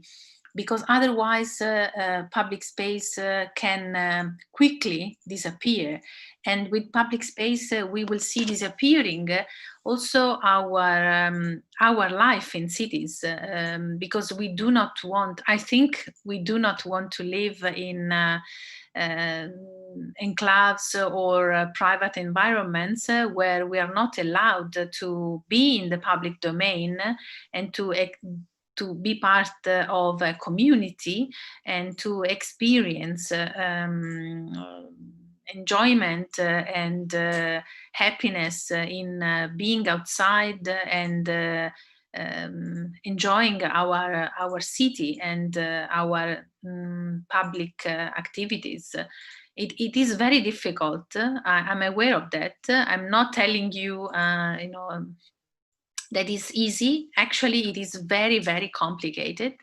Also, this is the reason why I started the Journal of Public Space, since I actually discovered that even in academic research, public space was not addressed clearly as a fundamental topic. There are many scholars, there is very established academic knowledge around public space, but it is fragmented in many different disciplines, since public space is a very broad topic. Instead, with the Journal of Public Space, the idea is that we give a clear perspective of what public space is or what public space should be, by having a journal entirely dedicated to public space and related topics, of course, because, as I said, public space is related also to all those major trends: mobility, pollution, urbanization, social justice. Those trends are all related to public space. I'm not sure I answered to your question, but it's difficult to have an answer to that question. Okay, thank you very much, Luisa. The second question from the same person, Ibu Roro Damar. When you mention about social justice, we all know that there are always some degrees of justice and injustice in each problem and solution. What is seen as justice for the poor might be an injustice for the middle class, or vice versa. How we as designers should position ourselves in this spectrum? Do you think a jargon of justice for all is something achievable, or just utopian vision? Thank you. Please, Lisa. Yes, good question. Well, of course, we do not want to sell easy slogans like justice for all, public space for all. I know it sounds like an easy slogan, but the idea is that we give this as a perspective, something that we commit ourselves to achieve. Even if we know it's almost impossible, it's like an utopian vision. But as I mentioned, cities must give hope, not desperation. So we aim to achieve that goal, which is justice for all, public space for all. Also, another slogan that is used by UN Habitat is leaving no one and no place behind. We understand that this is just the future we want, as the UN resolution was pointing out, but it is something which is very, very difficult to achieve, almost impossible in some cases. And of course, there is also a balance between needs and when you refer to, yes, to problems, solutions, some could be happy with that solutions, some others will complain, and you will always end up in conflicts and disagreements. This is how it works.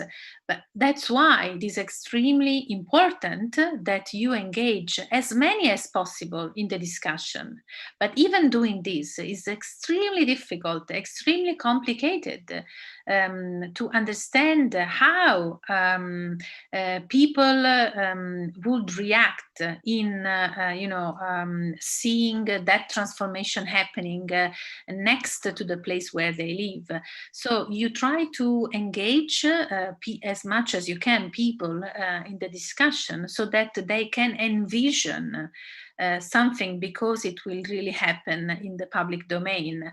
But to do this, to talk with as many as possible, you need to explain some difficult concepts that are mostly related to the expert domain into a language that is for all, so that everyone can be part of the conversation.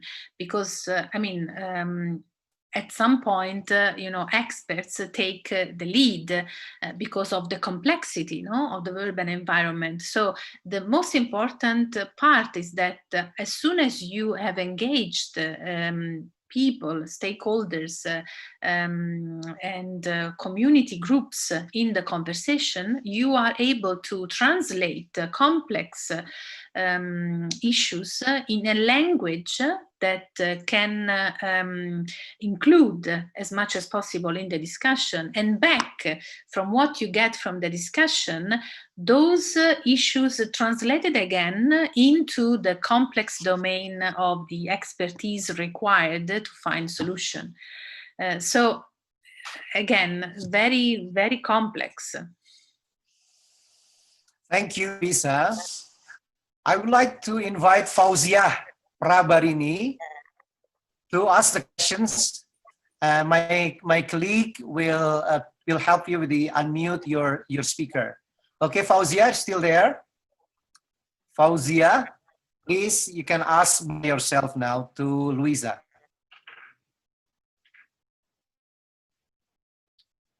Fauzia, can you hear me? Okay, let's go to the next question first. Fauzia, are you there? Okay, yes. Please, Fauzia. Good afternoon, Ms. Bravo. Thank you for a very inspiring presentation. I really want to ask a question about regarding your presentation. Hello, can you hear me? Yes, I can hear you. During this pandemic together that have been mentioned in the presentation before, seems to be restricted regarding to the protocols that have been determined, right? So what kind of together that fits into today's public space? Is that still a priority, and how to revive the life of the public space itself? Thank you very much. Yes, this is the question that actually many are asking these days. I think that I mean we all experience a kind of frustration during these confinement times. I'm based in Italy, and I've experienced a very long and stressful lockdown. For months, I've been at home with very rigid restrictions. So there was no public life at all. And the police was giving fines to all those who were not following the rules. And so this idea of, completely changing your way of living every day, actually, I think has somehow reinforced the importance of public space, and also gave a clear idea to those who were not aware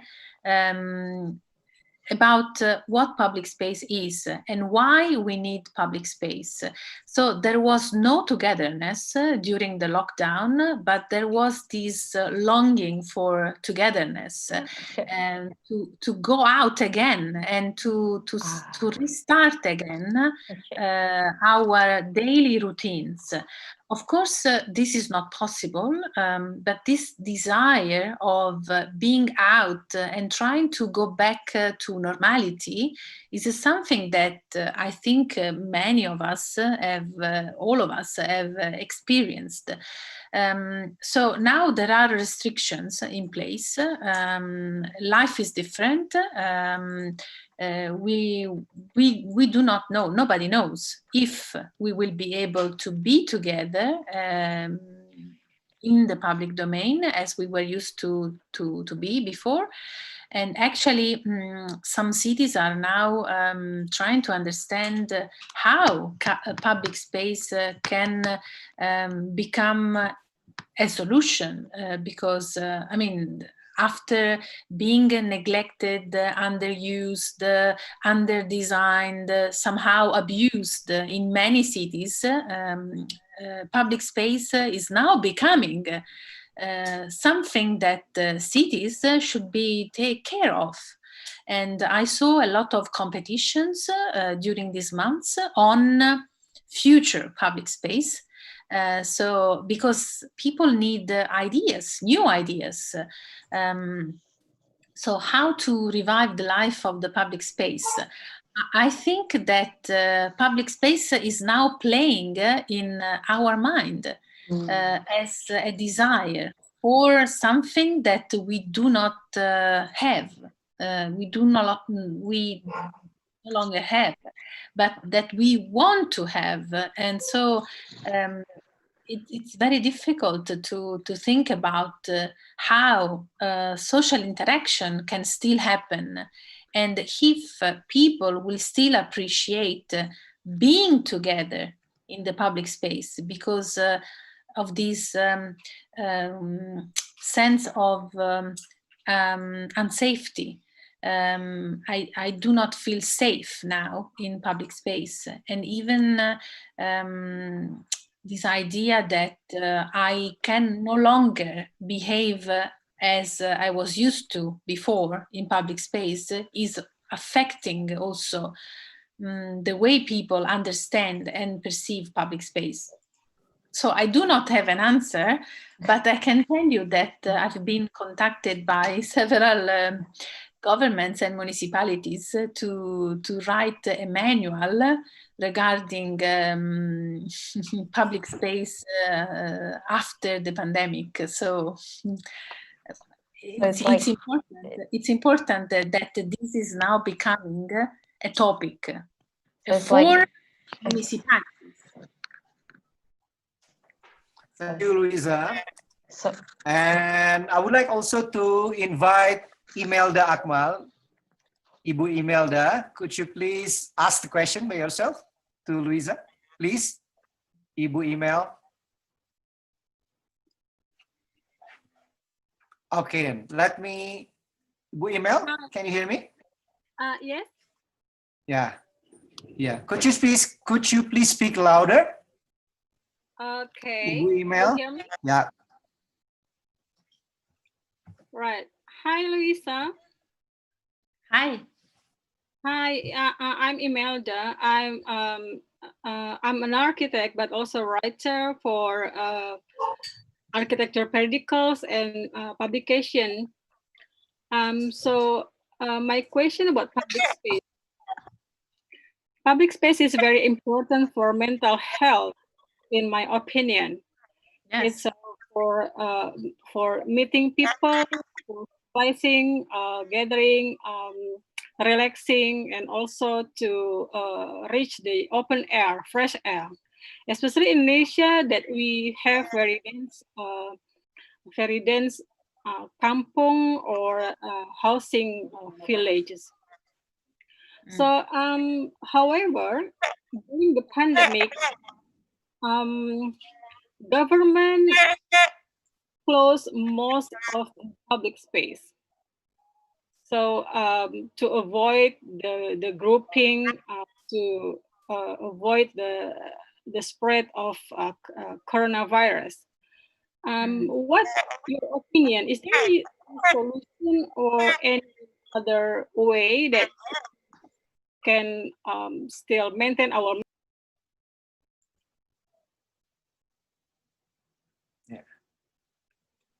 Yes, Louisa. Yes, I'm here. So, so it's like a kind of paradox that we really need to maintain our health by maintain our mental health using public space, but also we have to avoid public space at the same time during this pandemic. Thank you. Yes. Thank you, Imelda. Please, Louisa. Yes, Imelda, thank you for your question. Yes, it's a paradox. And actually, as I said, even before the pandemic on public space, many governments are still unprepared when dealing with public space strategies. They think they know how to, but actually they do not have a complete overview of what public space should be, or what the policies related to public space should achieve. And so during this pandemic, I think that those unprepared approach to public space has become extremely hard in terms of finding solutions because of these, as you are mentioning, these mental health issues actually requires a specific ability to understand public space, but also a specific sensitivity to define a solution that could actually help people to recover. And mental health is something extremely difficult to address. So yes, I think that what we should do now for this specific issue is that we find new ways to create public space. So that's why I said that we need to change our mindset. What we understand as a public space maybe should be expanded with new concepts of public space and new concepts of social interaction, new ways for people to be together in the same space, or new ways people can recover during and after the pandemic. So, I mean, we try to put public space into categories. So we have streets, we have squares, we have museums, libraries, and public facilities. So my question is there something else? Is there another kind of space that we can imagine to perform as public space? Something that doesn't exist, maybe, but has the potential to become public space and to host those kind of activities that we now need to manage during this pandemic. So that's why I was showing, for example, the underpass that, of course, before the pandemic, has become one of the major interesting transformation of a neglected space. Of course, I'm not referring to underpass for the pandemic, but I'm referring to ideas, new ideas, fresh ideas that could actually expand the public domain and incorporate some spaces that are not intended to be public space, but have the potential to become something, even for temporary situation, not permanent, because public space is a very dynamic concept. And so that's why also designing public space, as I said, should give space for spontaneous interventions, since public space is not fixed. It should be something that constantly adapts in order to host different people, different opportunities, different activities, different needs, different desires. So I want to answer to your question with another question. Can you envision a potential for some spaces that can be included in the main network of public spaces as recovery spaces during and after the pandemic? I think this is a question that we should ask to our political leaders and public officials. Because a public space as we know it now, currently, is subject to restrictions. So we need to, let's say, invent a different public space that could work during this temporary, hopefully temporary situation.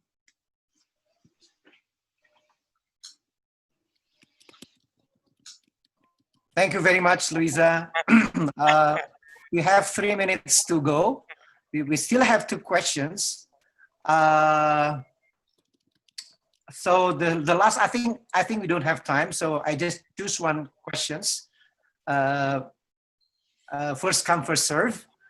From Mary Kilo Alexander. So Mary Ki, could you please ask by yourself? From Mary Ki. Hi, Luisa. I really enjoyed your presentation. My question is, are the issues or challenges faced by public spaces in the global north, are they the same with those faced by public spaces in the global south, or are they different? And what are the differences? Thank you. Sorry, I could not hear the first part of your question. Can you repeat, please? Sure. My question is regarding the issues or challenges faced by public spaces. Are they different between the public spaces in the global north and those in the global south, or are they the same? And what are the difference in the challenges that's faced by public spaces in both places? Yes. Well, of course, issues related to public space are different if we compare the global north to the global south. But some issues are similar. For example, I was pointing to increasing poverty in the middle class in the global north, so that people now have a lower income, and so they could not afford to live in wealthy environments in the global north. So they moved to cheap solutions in terms of cheaper solutions in terms of housing, and so they moved to suburban environments, and they actually experience difficulties in living a decent life, and sometimes they end up in living in very poor conditions. As I said, there is a study that says that people living in slums will increase significantly, also in the global north. So informal housing is becoming something very relevant in the global north, even if it is usually considered an issue only in the global south. Also pollution, it is something that we usually refer to developing countries, but it is a major trend also in the global north. In Europe, many cities experience a high rate of pollution, and this is becoming, this environmental issue is becoming significant also for life in public space.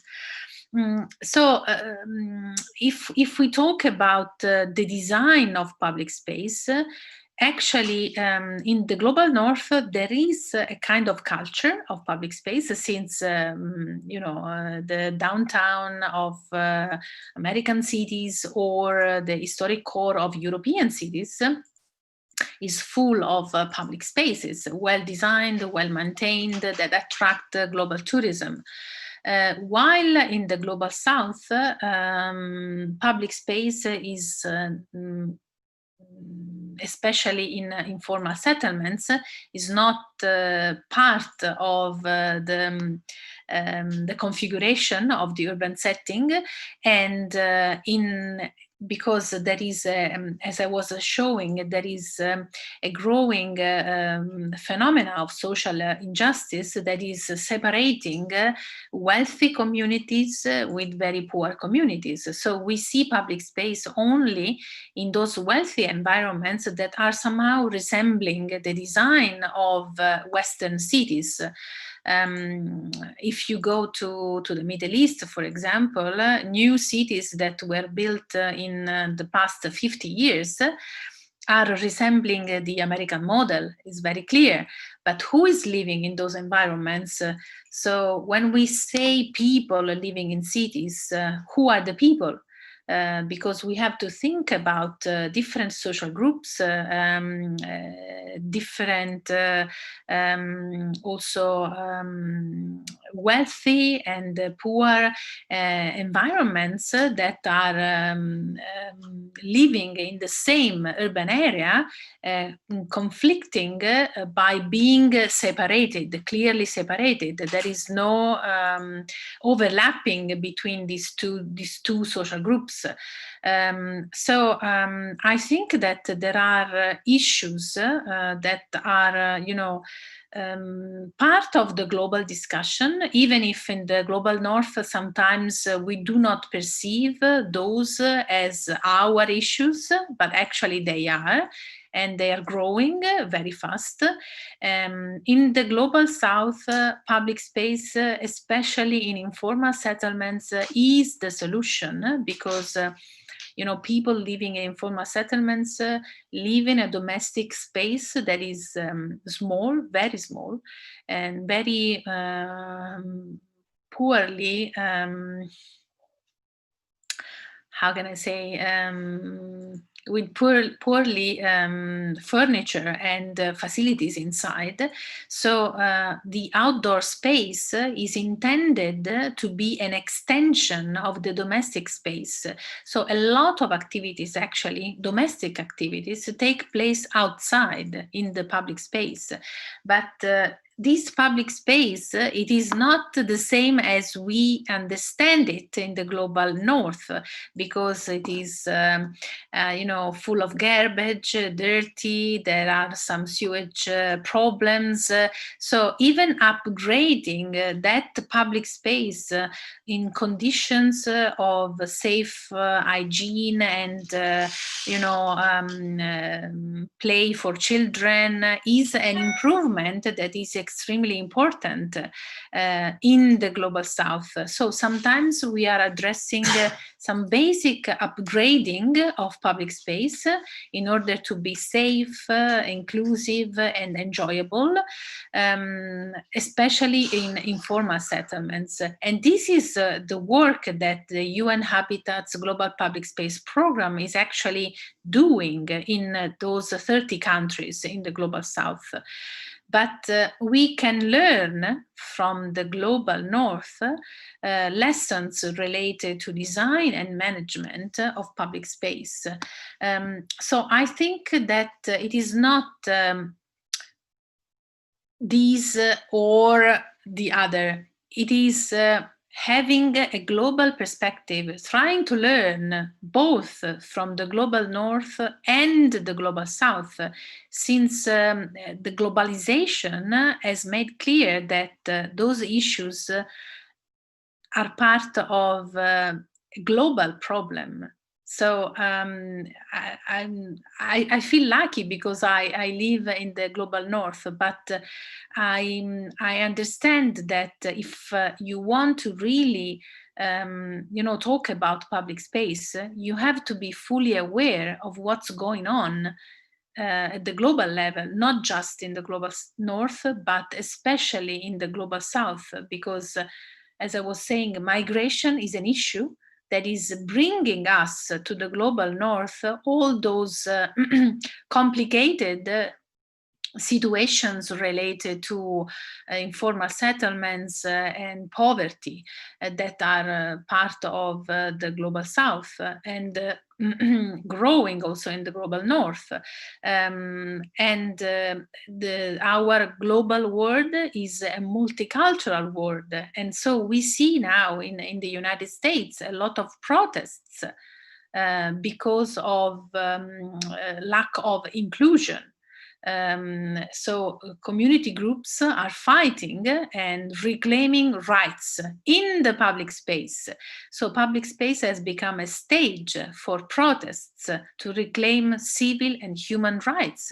So even in the most civilized country, like the United States, we see those issues that belong to the global north no matter what. I mean, it's not something that is far from us. It's in our streets every day, but probably we are not able to see it and to understand why these should be part of the public space discourse.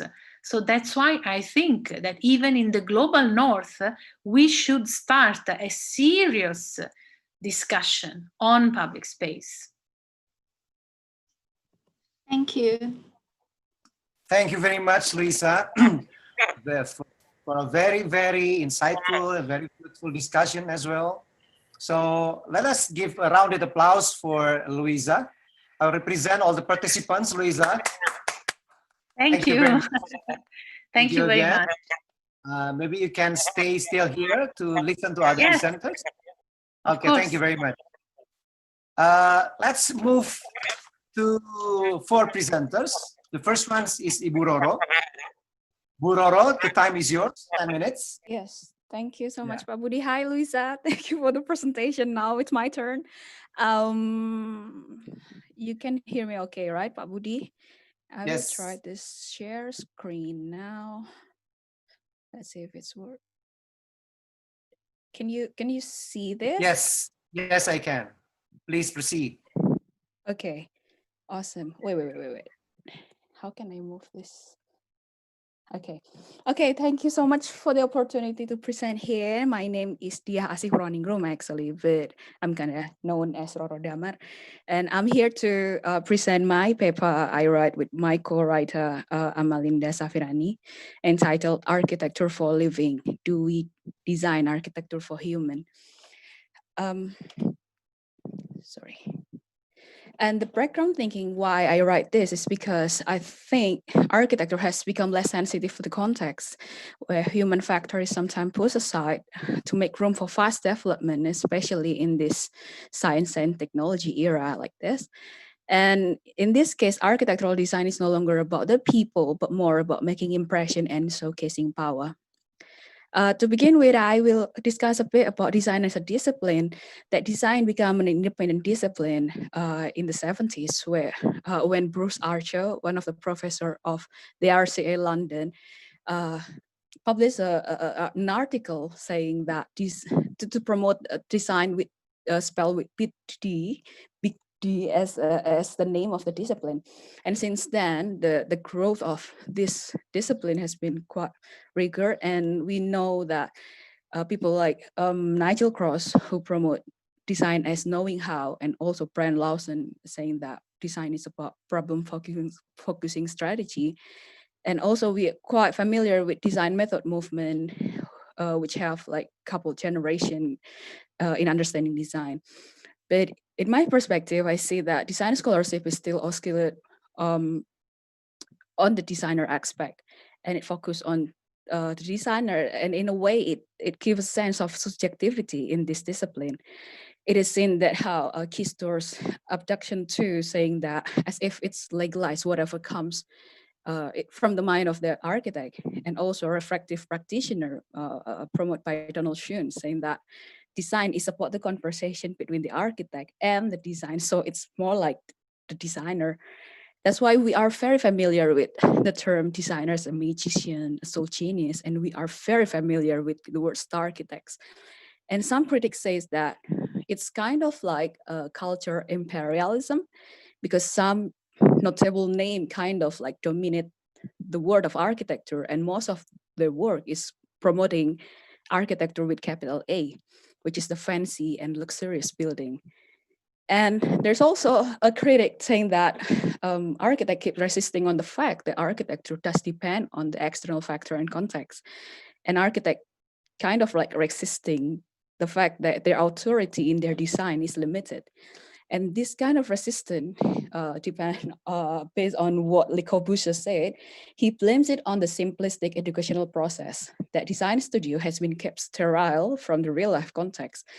And no matter how evolved the design studio that we have now, but he claimed that the blueprint and the DNA is still the same with what happened in École des Beaux-Arts in Paris, which he referred to as the cancer of architecture.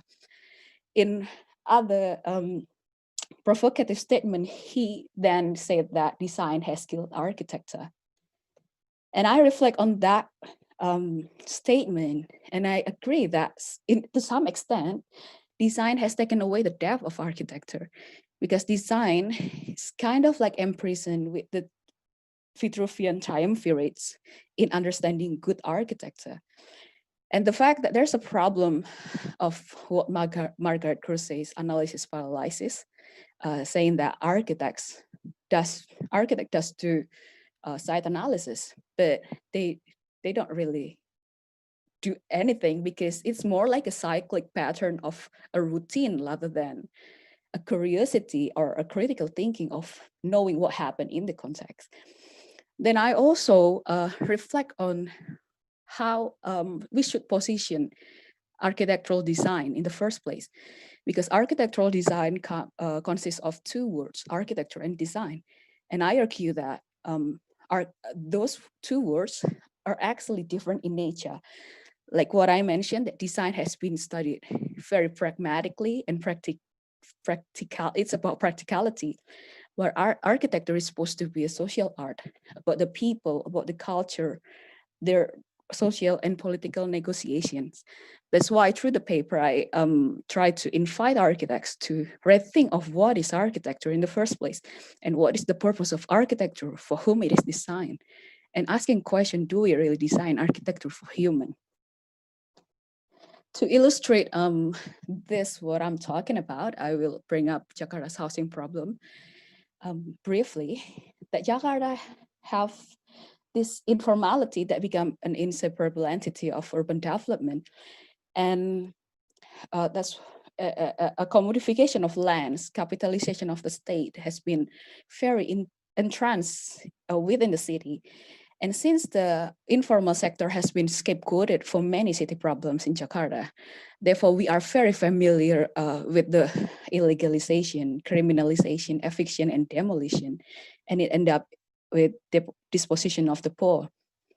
And the fact that architecture has become a political instrument to create the city image, it makes architect become an important player in this process, and architects serve the authority who actually have the vision of that image, and also serve people with power and with money, and they're kind of absent in the life of urban poor.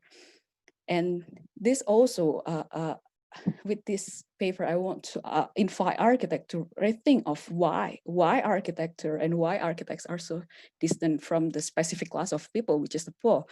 Is it something that the architect can and is willing to change? And talking about the eviction, there have been many evictions happening in Jakarta, and the victims are thousands of families. And I argue that it is problematic, both the method and the reasons, because there are many illegal conversion also and violation to the regulation done by the formal sector, but then the government don't really feel necessary to do something about it. But while when the poor do the same thing, then they think that it has to be, something has to be done. And in this sense, formal sector seems to deny its dependence on the informal sector. And the fact that the government top-down policies never include these poor people in the decision-making process, is why they keep resisting, and it creates vertical and horizontal conflicts. And those people who are evicted are located to this rusunawa, or we call it rumah susun sederhana sewa. It is like an apartment unit where the government provide 2-bedroom unit for the family to house nuclear family instead of the extended one. And the management of the rusunawa make clear that this to happen by doing ID and fingerprint check to the inhabitant. And it's quite a contrast to the pattern of urban migration in Indonesia, which depend on the family in moving to new cities. And also that separate utility installment make people have to pay individual monthly bills, while the fact that some people have to lose their job to move to this rusunawa because it's quite far from where they used to live in the informal settlement say that they don't have the money, but they have the bills to pay, then somehow moving here impoverishes them more. In a sense that I can say that this Rusunawa is kind of a tyranny of housing design, and it's a control mechanism to the poor from the authority. If we see that problem, I think participatory design can be an alternative solution, because as we know that now, I think people start to question the deterministic planning and challenge it by some alternative urban praxis. And now people, like scholars, try to say that to look at the trees, which is the people, instead of the forest as a whole, or in this case, a city. And also a tech description said, promoted by Clifford Geertz also makes any sense right now. And also, I don't know how to situated knowledge. And also Rem Kool has mentioned that urbanism is dead. And now we have to move to the new urbanism, which he mentioned as a development that is no longer based on fixity in a permanent stable configuration, but instead it embraced the uncertainty and the dynamic of the people. That's why I hear a cue, despite the critics that might come, following. But I argue that participatory design is still seen as one option for democratic and just effective way for decision making. That's why we kind of yes. Ro, you have 1 minute to finish. Sorry. Okay. Thank you. We now have community architecture where emphasis the importance of user involvement, where architect only a facilitator, and architecture therefore have to be also moved to humanity and social science. As a conclusion, I would suggest architect to think of how to position architecture and architectural design. And architecture should be humanizing human, and it has to go towards social justice, which is empowering people, mediating different social classes, improving social condition, facilitating the marginal, supporting equality, and creating a betterment of society. Architecture have to be about empathy to the people. Thank you. I think that's all my presentation. This is the references, but yeah. Thank you. Thank you very much, Nurul. Thank you for a very wonderful and very provoking presentation. Thank you. Oh, here, wait. Okay, second presenter is Mariza Barbora Prameswari. Hold on, I cannot back to the... Okay. Mariza, can you hear me? Mariza, can you hear me?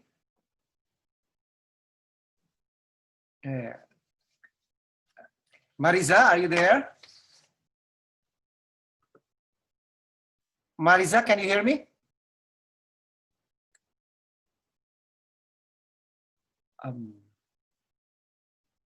Or I can hear you, but I don't know with Marisa. yeah. Perhaps we can skip her. Okay, then. Go to Tulus. Okay, first. we move to Pak Tulus then. Pak Tulus, can you hear me? Okay. Okay. Okay, Pak Tulus, you can start your presentation. Your time is 10 minutes. Okay, thank you. Please proceed.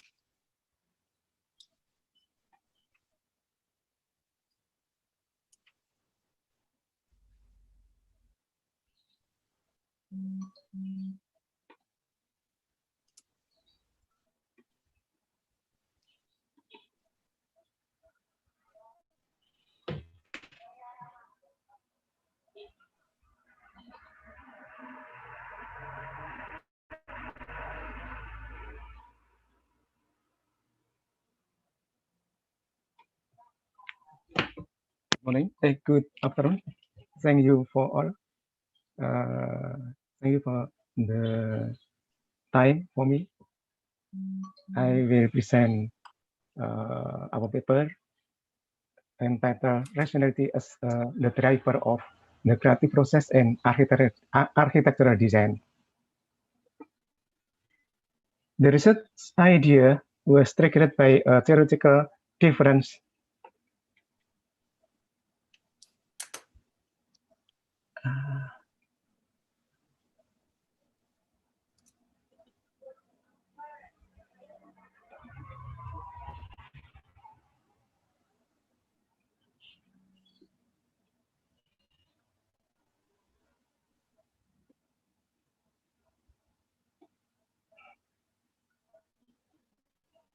The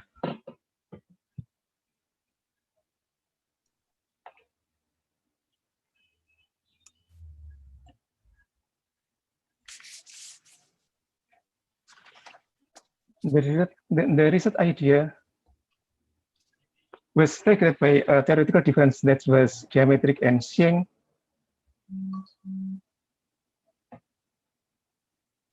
You can hear my voice. The research idea was triggered by a theoretical difference that was geometric and seeing the relationship between rationality and creativity. On the one side, there are theories that suggest rationality inhibit creativity. On the other side, there are theories that suggest the opposite, rationality and creativity. In this context, researchers want to reveal the phenomenon of architect rationality and work and its contribution to building creativity. Research problem, architectural creativity is not only a matter of aesthetic creativity, but there are issues of usableness and firmness. On the issues of usability and robustness, architects need to build rationality. If indeed the driving force for creative is played more by emotional, then there is gap between the demand of rationality and the demand of creativity in the architect work. This question in the architectural domain, what kind of rationality do architects build when they work? This is an exploratory study aiming to explore the dimension of rationality built by architects with extraordinary abilities to end work and to identify whether this dimension of rationality have relevance to creative rationality so as to be able to encourage creativity.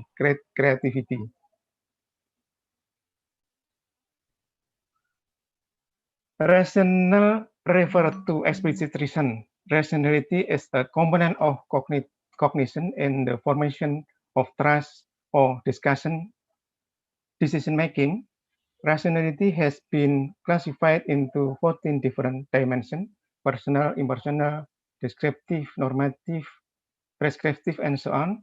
For the purpose of this study, we clustered and summarized the theoretical dimension of rationality from the 14 dimension into the dimension 5 dimension, namely objective, conditions, ways, processes, and result.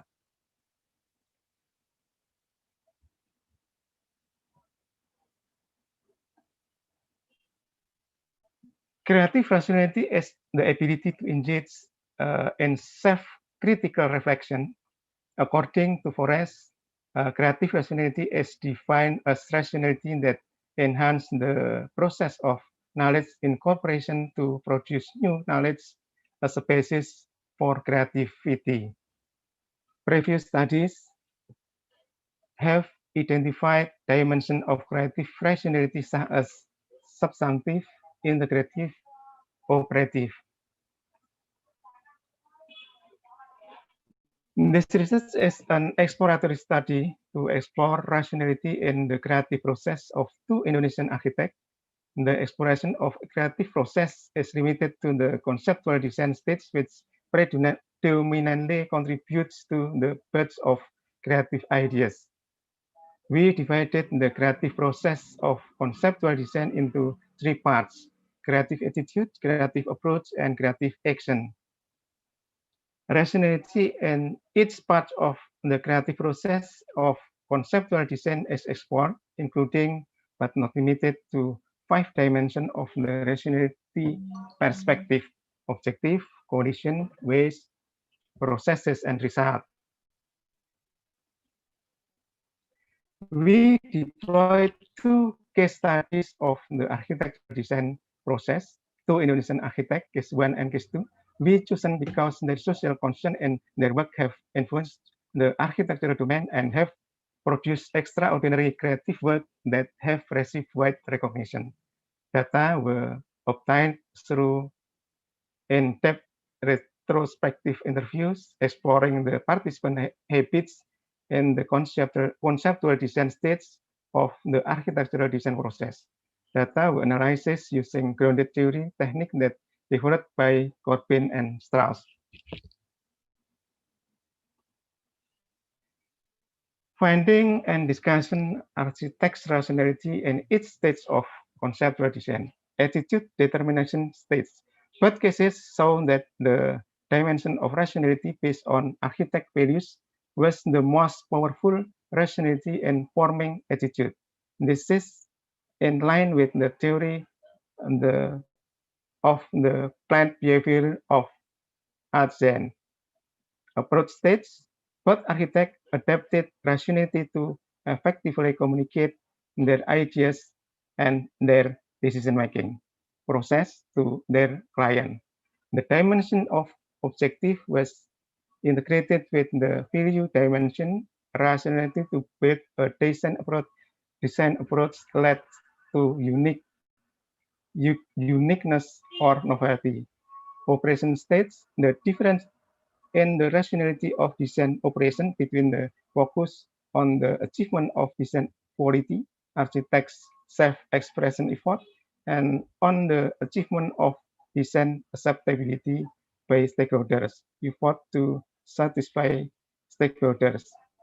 In compliance with the difference in focus between the creator's self-expression and responding to stakeholders' problem.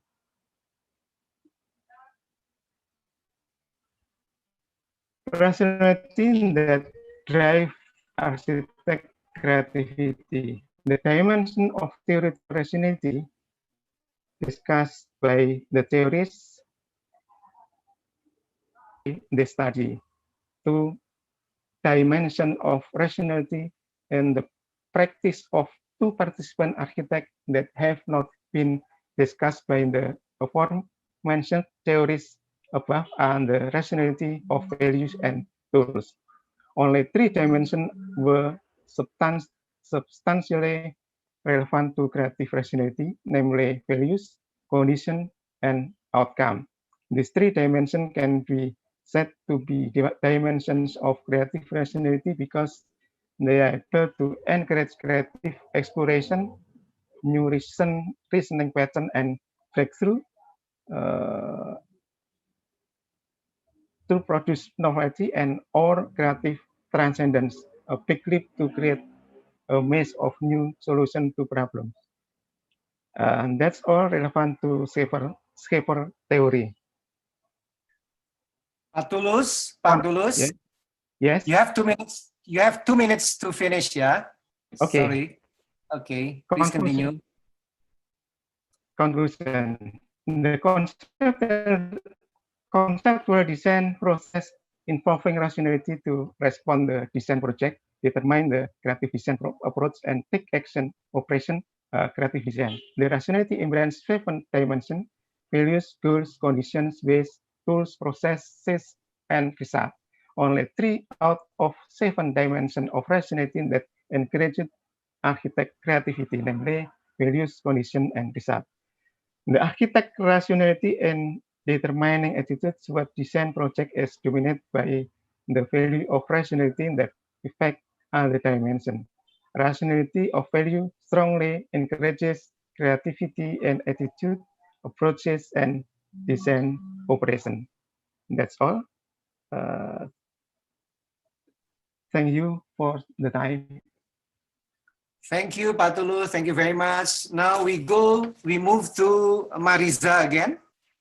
Mariza, can you hear me?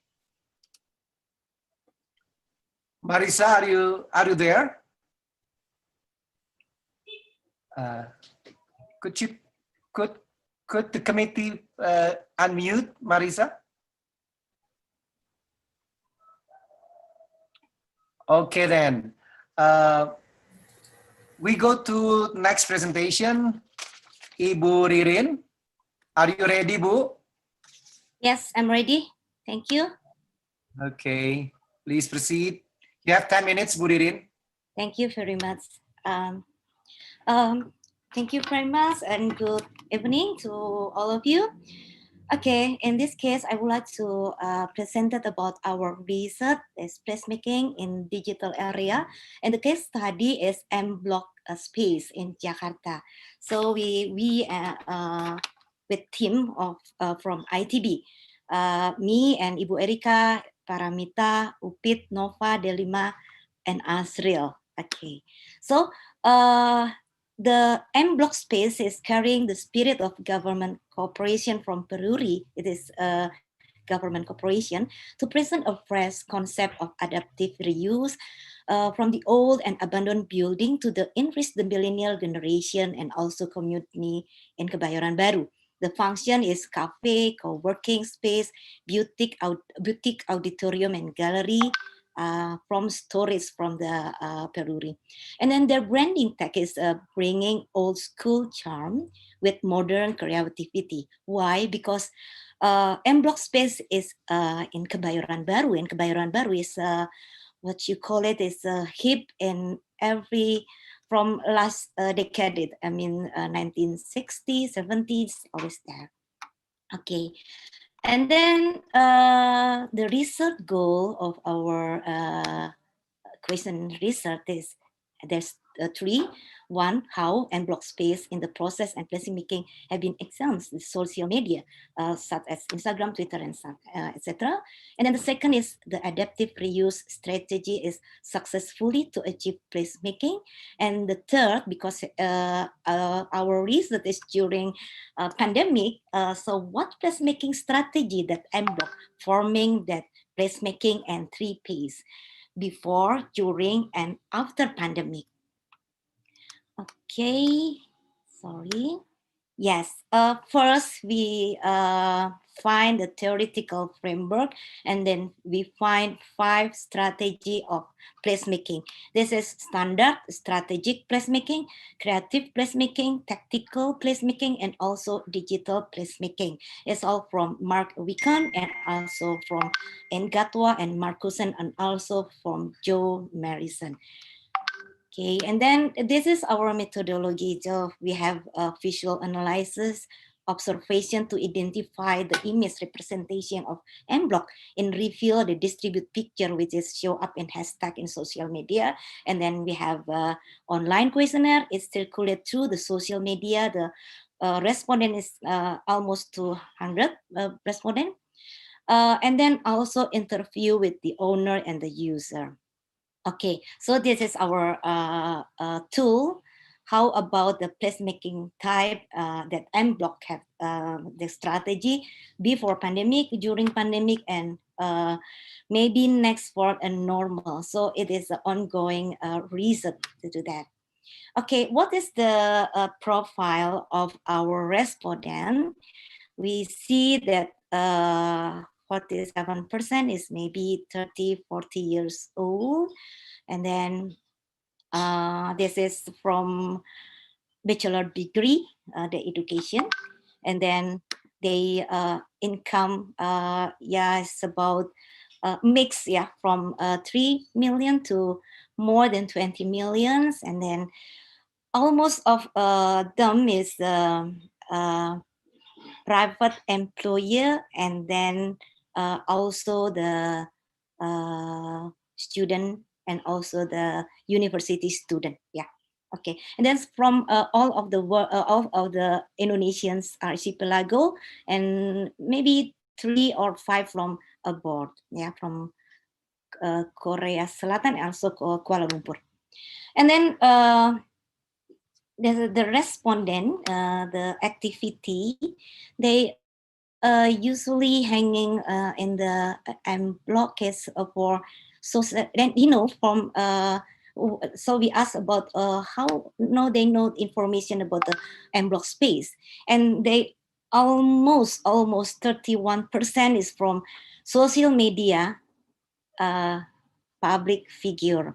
It's maybe the artist or maybe the politician. It's just a nice. I mean, that's new for me that we for our research also, and then also for other social friend Instagram. Yeah, this is a tool. Is more the biggest where the people get information about the M Block. Yeah, and then what they do in there in M Block. This is hanging around and then looking for food and beverage. But we can underline that from September 1919 until February 2020, they held 134 events. It means in 5 months. It means maybe every day they held the event. It's music, something like that. Why we underline there? Because next step we can see how they survive with this event in digital placemaking. Okay, next. So we also ask where your favorite location there. They usually in the outdoor and then a mural. Yeah. So sometimes they go to M Block only for have what you call it, selfie and then upload and then viral or something like that. So it is a new behavior. So this is we total sample of 85 Instagram posts we and February February until March. Yeah. Okay, and then so what activity do? Yes, they chatting with friend, hanging out, and then they looking for the food as maybe the third, not the first. Why they go to the M Block and something like that. Yeah. Okay, and then if we we ask about will you come again to M Block space, and almost 70% is answer yes, they will come again to M Block space. And then what they interest in M Block space, you may choose one answer. It's surprisingly that they answered because of its architectural style and atmosphere of the M Block. So that's nice to hear because we are architect. And then the effect. So we ask, yeah, do you visit M Block because you like old building? And then more than 75 and 76.9% say yes. So it found the majority of respondents like the old building. Okay, and then okay, another yes, yes. You have 2 minutes Okay. to go, yeah, to finish. Okay. Thank you very much. Okay. Because M Block provide no parking area, so we ask why they, how they can type of transport use. Yeah, 40% is by public transport. Yeah, okay, this is a good thing here. Okay, and then the conclusion of our research is, the research show that the placemaking of M Block space heavily relies on social media. And then they place held something more than just visiting or gathering activity, but they also increase the sense of community. Why? Because they held every day the event. Yeah. And then for the architectural point of view, it is example of successful adaptive reuse, not only environmental economic perspective, but shifting the paradigm from architectural beauty preservation into a meaningful identity. And then there is a paradigm shift from separate physical and digital space into hybrid. So this is illustration how that hybrid space. And then the last question is what placemaking strategy before, during, and after the pandemic COVID-19. Yeah, it is. I think it's blessing in ways that we can freeze 3 or 4 other standard placemaking is our variable, and we only observe the digital placemaking because They only have that strategy. And how the conclusion is in the case of analysis of the paragraph, digital placemaking strategy is able to keep place in heart and the public and keep the spirit of community. From the data increase its number of existing follower, the digital placemaking strategy is able to attract more people than before to join the community, even in pandemic area. There's proven opinion that the placemaking does not have to start from the place itself of building, but also from the community. This means that the role of place in placemaking may be not proven to be the number one. Yeah. So next research is for the research is become interesting if we can prove that the places can be lost or extinct and later replaced maybe by new places within the same place attachment level. Okay, thank you very much. Thank you, Ibu Ririn. Now our last presenter, last but not least, Mariza. Mariza, can you hear me? Yes, I'm here. Okay, Mariza, you can start now. You have 10 minutes. I'm sorry, I've got technical trouble before. My name is Mariza Barbora. I'm here. Mariza, could you speak louder? Mariza, could you please speak louder? Okay, can you hear me? Yes, yeah. Louder, please, louder. Okay, like this. Hello? Hello? Yes, okay. Okay. Please proceed. I'm Mariza Barbora. You can call me Marisa. Now I want to speak the role of traditional settlement branding as a part of design process and placemaking approach in adaptable future cities with case study Wana Village.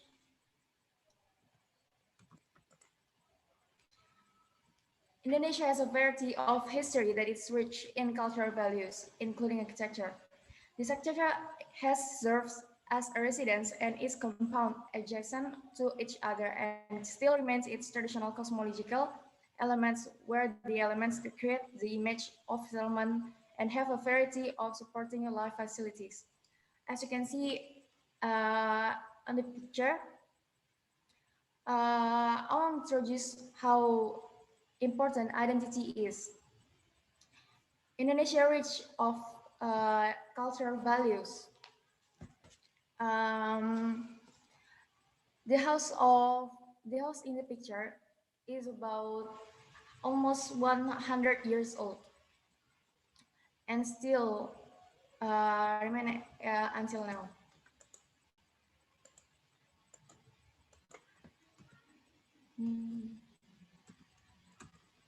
Okay.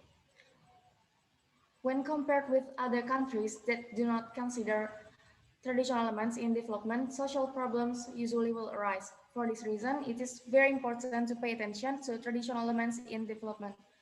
One of the traditional settlements that can be found today is in Wana village, which is part of Melenting Kingdom, is Lampung, and have branding real estate of paper businessmen.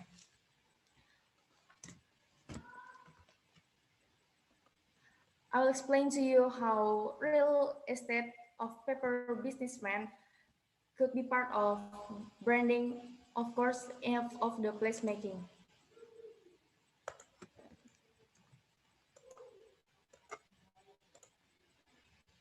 Okay. With this paper, we propose the first step of an innovative methodological approach to development and information system and to stimulate in the identification of neighborhoods characteristics such as socio-economic factor, residential pattern, social value, and stressful life events and insufficient resources, which can be constructed by knowing elements of the constituent settlement branding in order to adapt the development without loss of identity. This picture is okay. The picture is buah pala in Indonesia, like nutmeg tree. Okay, next. Currently, there has been much degradation in the application element elements of traditional houses. This affects the spirit of future city. Traditional settlements as part of the design process and structuring are valuable assets, which later become an identity so that it has a special attraction more than a national identity. These are another prospects of traditional houses for future cities. Whereas in this study related to social conditions and community architecture related to cultural heritage, including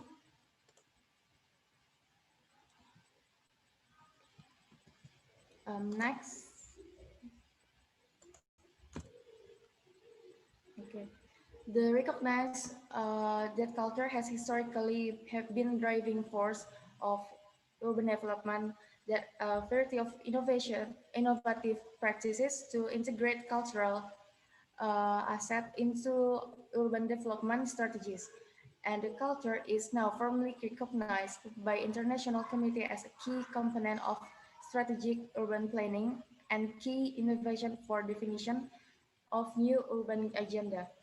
By identifying various benefits through analyzing traditional houses, potential will present not only cultural heritage, preservation, and disaster management, but also to create innovation for building technologies and to implement of building partnership.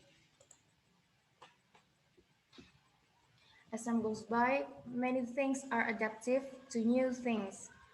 Likewise, with the development of architecture that not only affects urban areas, but also rural areas. The easy access to information, but not supported by the knowledge of the importance of maintaining self-identity has eroded traditional values, which are now starting to assimilate with new cultures. It is unfortunate if the soul of an area begins to disappear. Traditional houses place their inhabitants humanly and based on environmental sensitivity, then reflect the spirit of social openness, comfort, beauty, and diversity in a hierarchy.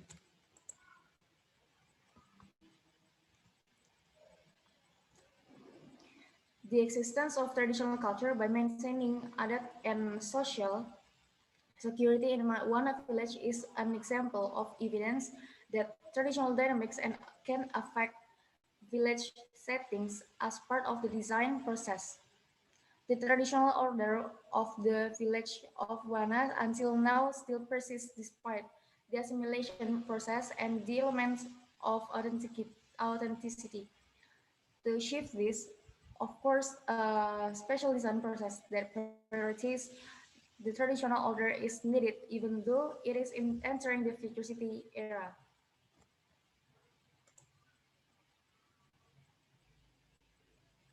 From the analysis conducted in one village, several processes that affect design were found, namely flexible and adaptable, overcome with dynamic architecture and resilience of settlements that utilize microclimate, environment, materials, and living cultures, then form the concept of spatial transformation that can be seen or felt physically as well as local diversity.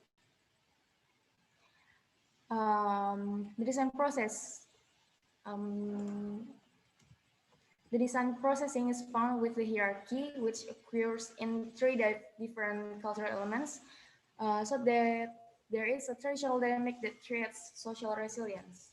Okay, next. Okay. As example, according to the journal Place and Making in Cities, a global perspective in Japan, China, and Canada, urbanization is growing so fast. The development is also required to be able to balance urbanization rates. As a result, these regions have a variety of mega projects, but pose those problems of self-identity and social vulnerability. The local developer who doesn't pay attention to local development traditions, thereby reducing social cohesion between regions. Okay, next. Mariza, can you hear me? Yes. You have 2 Yes. minutes to finish. You have 2 minutes to finish, yeah? Okay. Please proceed. Yeah, please continue. Okay. Next, please.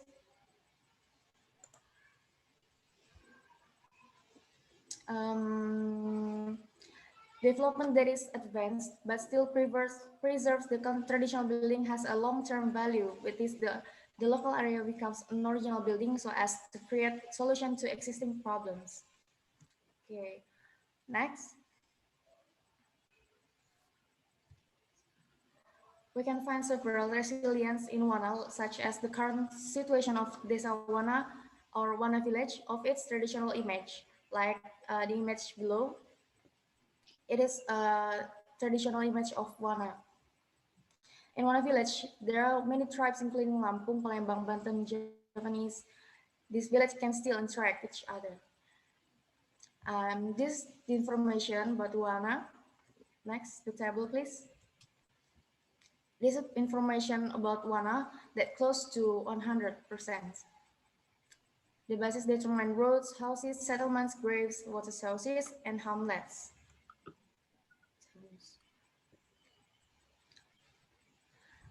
In ancient times, people used to determine the things through simple social relations, customary rules, taboos, myths, and others. Previously, their house was in the area of the tomb. Then the leader of them got a revelation in the form of a dream. Next, this is the way it's running. Okay. Next, please. According to the time, 1 minute left. The caste system in ancient times affected of first luxury homes, second ordinary house, and simple house.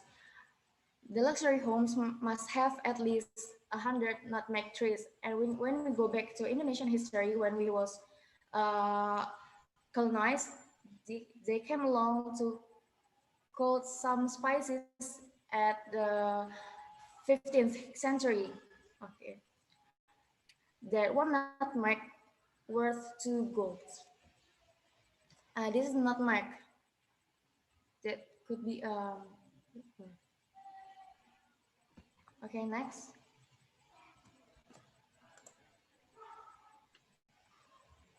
People who work as a paper workers, they are only allowed to build a hut that functions as a place to rest while gardening. The builders work come from Palembang with consideration of affordability and price, so that design also adapted from buildings in Palembang. Next. Okay. Next, please.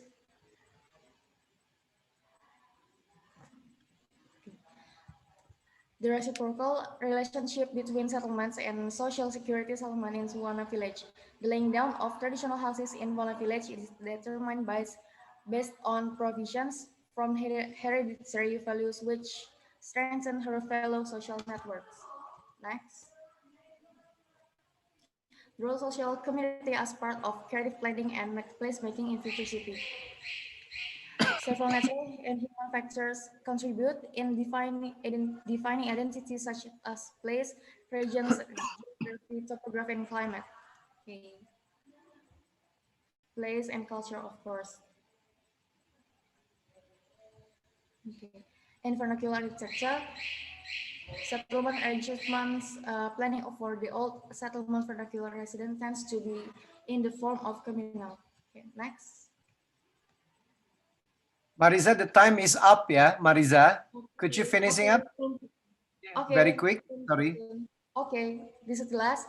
Based on the research conducted, it can be assumed that adaptive traditional settlements can be done by utilizing the results of research and determination of provisions as reinforcing substances that are existed with conceptual, in harmony with the values forming the image of traditional settlements as the remain strategy in maintaining social security through the design process that links with ancestral culture and elements supporters, thereby reducing the possibility of social cultural degradation in design, the ability of the community to carry out these creative designs that can be learned, thus making the basis for architects to create new designs that have a sense of place. Okay, I think that's all of my presentation. Thank you very much. Thank you, Mariza. Thank you very much. Dear participants, since we are already behind the schedule, far behind the schedule, so we only have 6 minutes to finish the question and answer. Allow me to just read the questions, and I'm so sorry I need to choose the questions because of the time limit. For Buroro,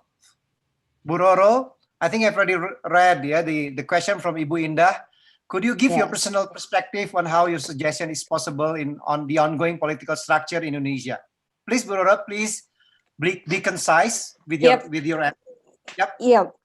Although I have all the time in the world, I might not be able to answer this because it's a complicated process, and it's difficult because we have so many political interests in the city. And I think what the point that we have to raise as an architect, as a designer, is that those poor people is the victim of the fact that the government is unable to provide them of a better living. If they have a choice, they might not choose to live there. But also, the rusunawa that was provided by the government is also probably quite too restricting for them, as if they're kind of like they have to ID check and fingerprint check, is it a house or is it a prisoner, you know, like. And also we are challenged by so many things like capitalistic view that and a bureaucratic problem that we expect fast expectations of the result, and also that the feasibility study tend to use quantitative data instead of qualitative one, because they say qualitative takes so much time. And also we have to do like high level lobbying in this case because so many politics interests involved. But in the bright side, we've seen so many examples actually in Indonesia in which people are involved, like for instance the work of Romamangun in Kalichode River, and then Pak Hasan Purbo, and we have Eko Prawoto, and also we have Urban Poor Consortium who actually work in Aceh development after tsunami. And even aside from the housing thing, Pak Jokowi as our president, when he was a mayor in Solo, he managed to move the street vendor to a certain place without any conflict because of the slow approachment to the people and really listen to what they actually need instead of imposing what we assume as the best answer. Probably it also answers the other question in the chat room that I say that Rusunawa is still problematic because that is the assumption of us as a designer, that we think that is the best answer for them, that we think that that is what they need, while does it really? Have we really asked what they need? And also it's developed in a templated way. We remember that Pak Yusuf Kala mentioned about 1,000 towers of Rusunawa.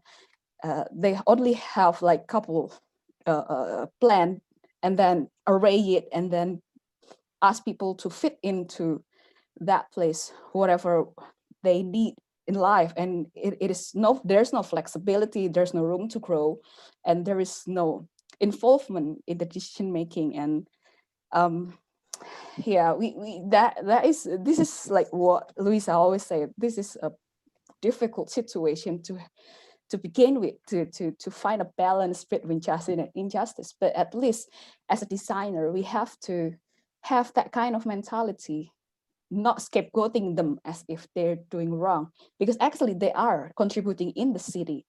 Like even the formal sector, for instance, the mall, who would be the employee if we don't have this informal settlement? For instance, we have ITB in Bandung. If we don't have this informal settlement, where will this the student will live? Because those provide those informal settlement and informal sector provide things that we need in the formal sector. I think that's what I can give. I'm sorry if it doesn't answer the question. Thank you, Roro. I think the next question is to Bu Ririn. Bu Ririn, Yes, Yeah. from Ibu Widi, yeah? Yes, please. Okay. So a very important factor in a promotion in the placemaking process is forming sense of belonging, place attachment, and forming community. And it need to embrace various community to order to stable. This is, we call it a process of tactical placemaking. I think this is the answer. Thank you. Thank you, Ibu Ririn. Okay, I'm so sorry that the time is up, so we cannot entertain another questions or answers. Let us give a rounded applause for all the presenters, to Bu Ririn, Mariza, Pak Tulus, and Bu Roro. Thank you very much. Thank you very much. Okay, then I'll give back to Ibu Widi. Bu Widi, please. Yes, thank you. We already have 4 minutes late because Luisa will go to the Arte partners to have another chit chat with you. But before we go there, Tim, perhaps you have something to say? Pak Zudi or Pak Asep? Hello, yes. Yes, thank you, Bu Widi. Good afternoon, all. Now we are come again to the most probably anticipated session. We would like to take a photo group again. You might has already read the instructions. Let's quickly grab the most common that we have now, all the pandemic items. I have here my face shield and mask. We would like to invite everybody to turn on the video. Okay. Okay, we wait for some of the people to turn on the video. Okay, I think Luisa need to grab a couple of things. Sure, go ahead.